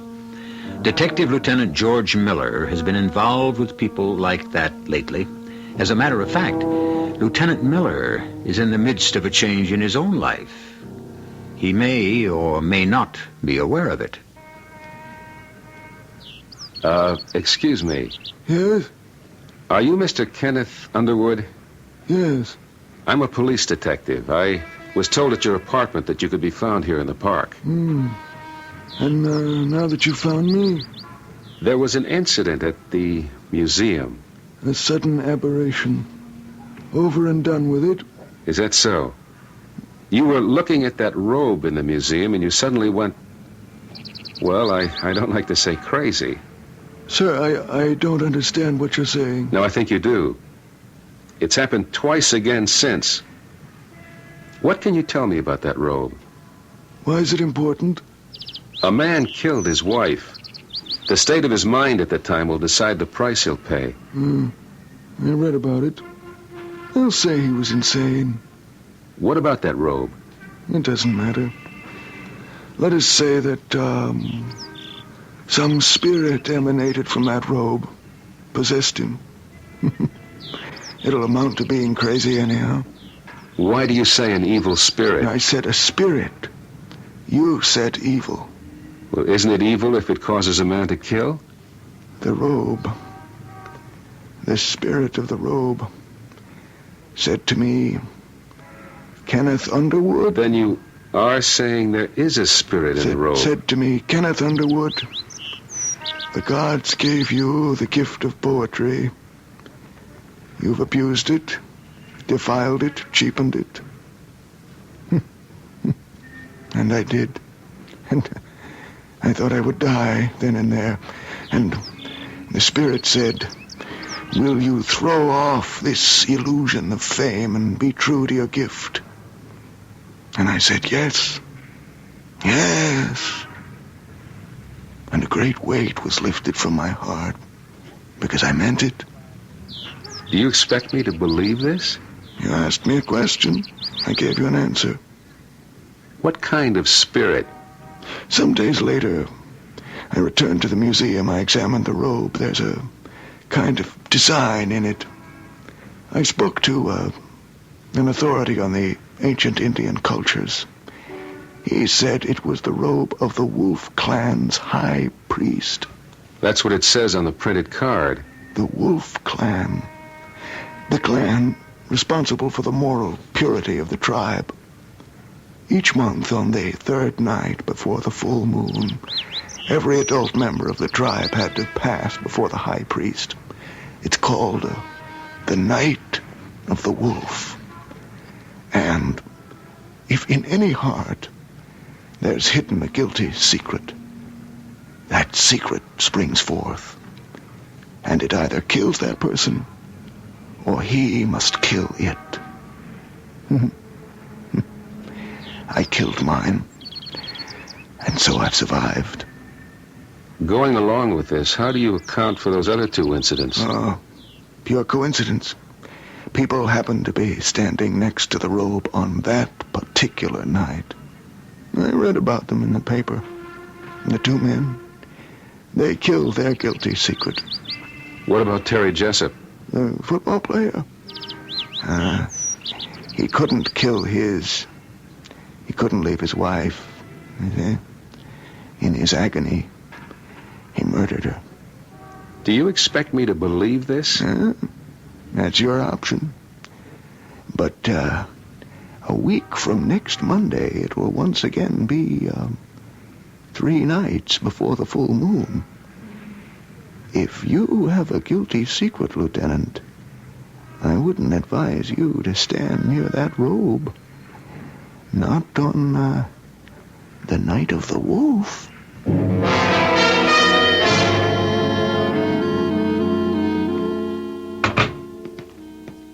Myra? Georgie, I didn't expect you. What do you mean you didn't expect me? Well, honey, you usually don't get home for dinner most nights. Well, I always call. Where are the kids? Oh, well, you know, Tuesday's Jerry's night for the Cub Scouts. And Ginny's sleeping over to friends tonight. I didn't prepare anything. That's okay. You want to go out and eat? Well, no. Okay, then let's just spend a quiet evening at home. We're entitled to it. I don't know if I can, honey. Why? What's the matter? Well, you said I should get myself an interest. I did. What do you mean? I took up bowling. Oh, well, that's great. Yes, we have a neighborhood league here, and tonight's our night. Actually, I was just on my way out the door. Oh, well, then why don't you just go ahead? Oh, you see, Georgie, I'm captain of the team. It's an important game. I understand. Otherwise, I'd call it off. No, sure. Look, I will call them and say that something has come up. No. I'm going to turn in early anyhow. Oh, you sure you don't mind? Honey, you go out there and roll a 300 game for the old man. Oh, silly. I'll be home early.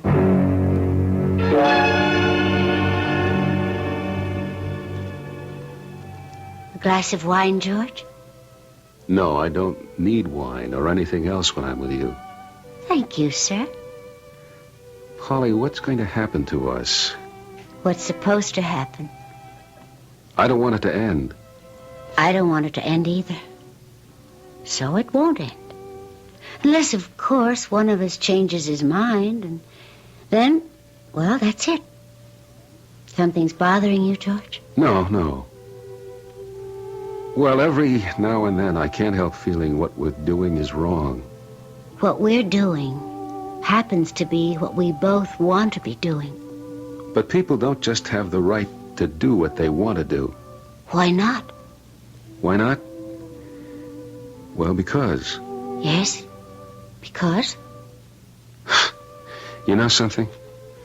When I'm with you, I feel anything is possible. I mean, I'm not stuck in a rut. I just feel free. Is that bad? I don't know why. Half the time I don't understand what you're saying. Half the time I don't understand what I'm saying either. And you're not the best-looking dame I ever saw. Oh, thank you. This is your night for gracious compliments. But I just can't seem to get along without you. So? Why fight it? Who's fighting it? You are. Every minute. From that very first minute I saw you. I just decided I'm going to quit fighting it. Starting when? Starting right now. I'll show you. I believe you.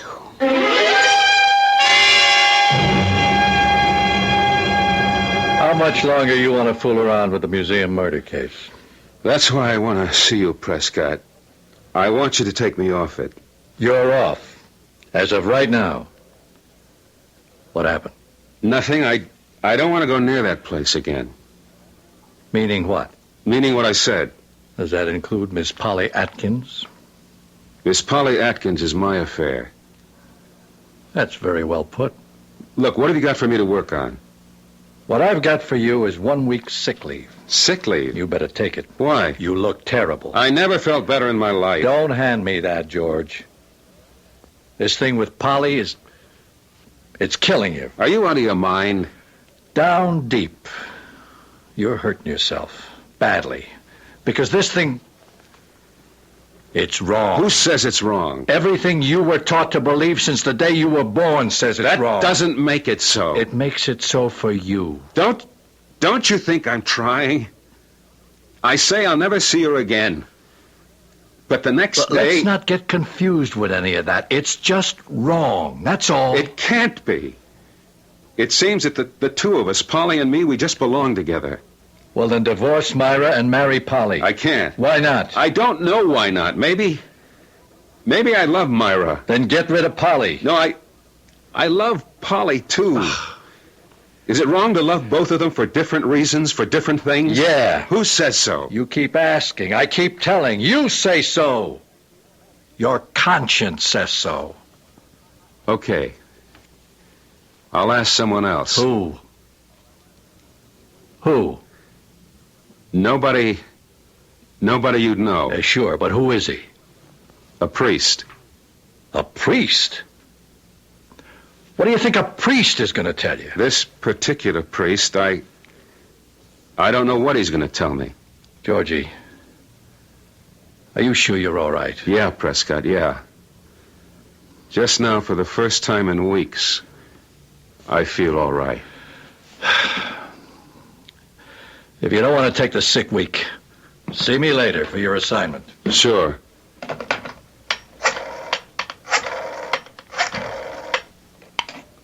This is Lieutenant Miller of the police department. I want some weather information, please. What will be the third night this month before the full moon? I have to know exactly.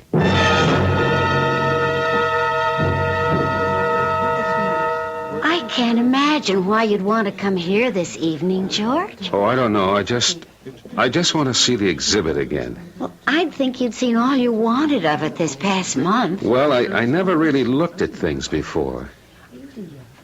Did you call Captain Prescott? Yeah. Now, why do you want him to be here? Did he say he'd come? He should be here any minute. Well, why do you want him? I may need him. For what? Maybe for nothing. I hope for nothing. Georgie! What's this all about? Oh, Prescott, I'd like you to meet Miss Atkins. Oh, we met on the phone. How do you do? Now, Georgie, what do you want me to see? I want to show you a robe. A robe? Yes. Right there. That? That moth-eaten looking thing? What's the point? It belongs to the priest. The one I said I was going to see. Miss Atkins, you know what Georgie is talking about? The robe of the high priest of the Wolf Clan. George, you're pale. Something the matter? Polly, do you believe with all your heart that you and I, we two, we're right? Oh, I believe it, George. I believe it. But Don't say any more. Prescott, have you got anything to hide? Anything on your conscience? Everybody's got something on his conscience. No, I'm talking about something wrong that's vital to your life. Georgie, I don't like the way you look. You don't feel a terrible pain in your head? Georgie. You don't feel a tightness? It's so tight in your chest. I think we better call a doctor. Your whole body's not on fire? George. On fire? Oh, then you're safe. It's me. A telephone for... No, don't go, don't. George, all she wants to do No, is... I won't give her up. I won't. I can't, no matter what you say. I won't give her up. I'll kill her first. George. I'll kill myself. George, put that knife back. It's the same knife that other man used. George! I won't give her up. I love her. Wait a minute. No, go. I have to kill us both. It's the order of the high priest. George, drop it. Drop it. I have to.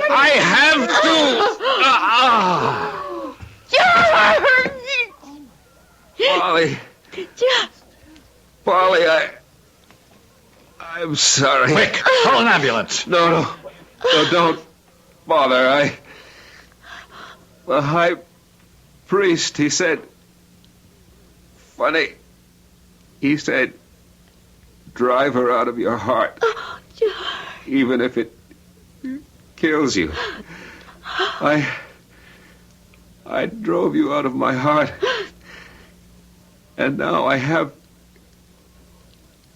no heart at all.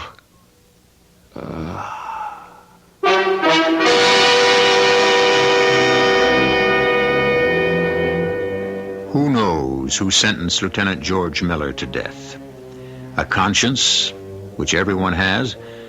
A sudden heart attack, which anyone can get? Or was it the verdict of the high priest of the ancient Wolf clan? I'll be back shortly.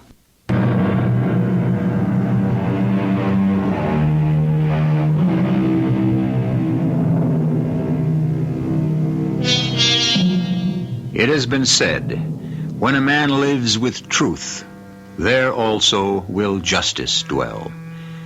For the man of honesty and righteousness will determine the verdict for himself. He will be his own judge, his own jury, and if justice demands it, his own executioner. On this show, we deal in poetic justice every time, and we will have another case in point for you tomorrow. We hope you will continue to be interested. Our cast included Michael Tolan, Joan Shea, Evie Juster, Ken Harvey, and Russell Horton. The entire production was under the direction of Hyman Brown. This is E.G. Marshall inviting you to return to our Mystery Theater for another adventure in the macabre. Until next time, pleasant dreams.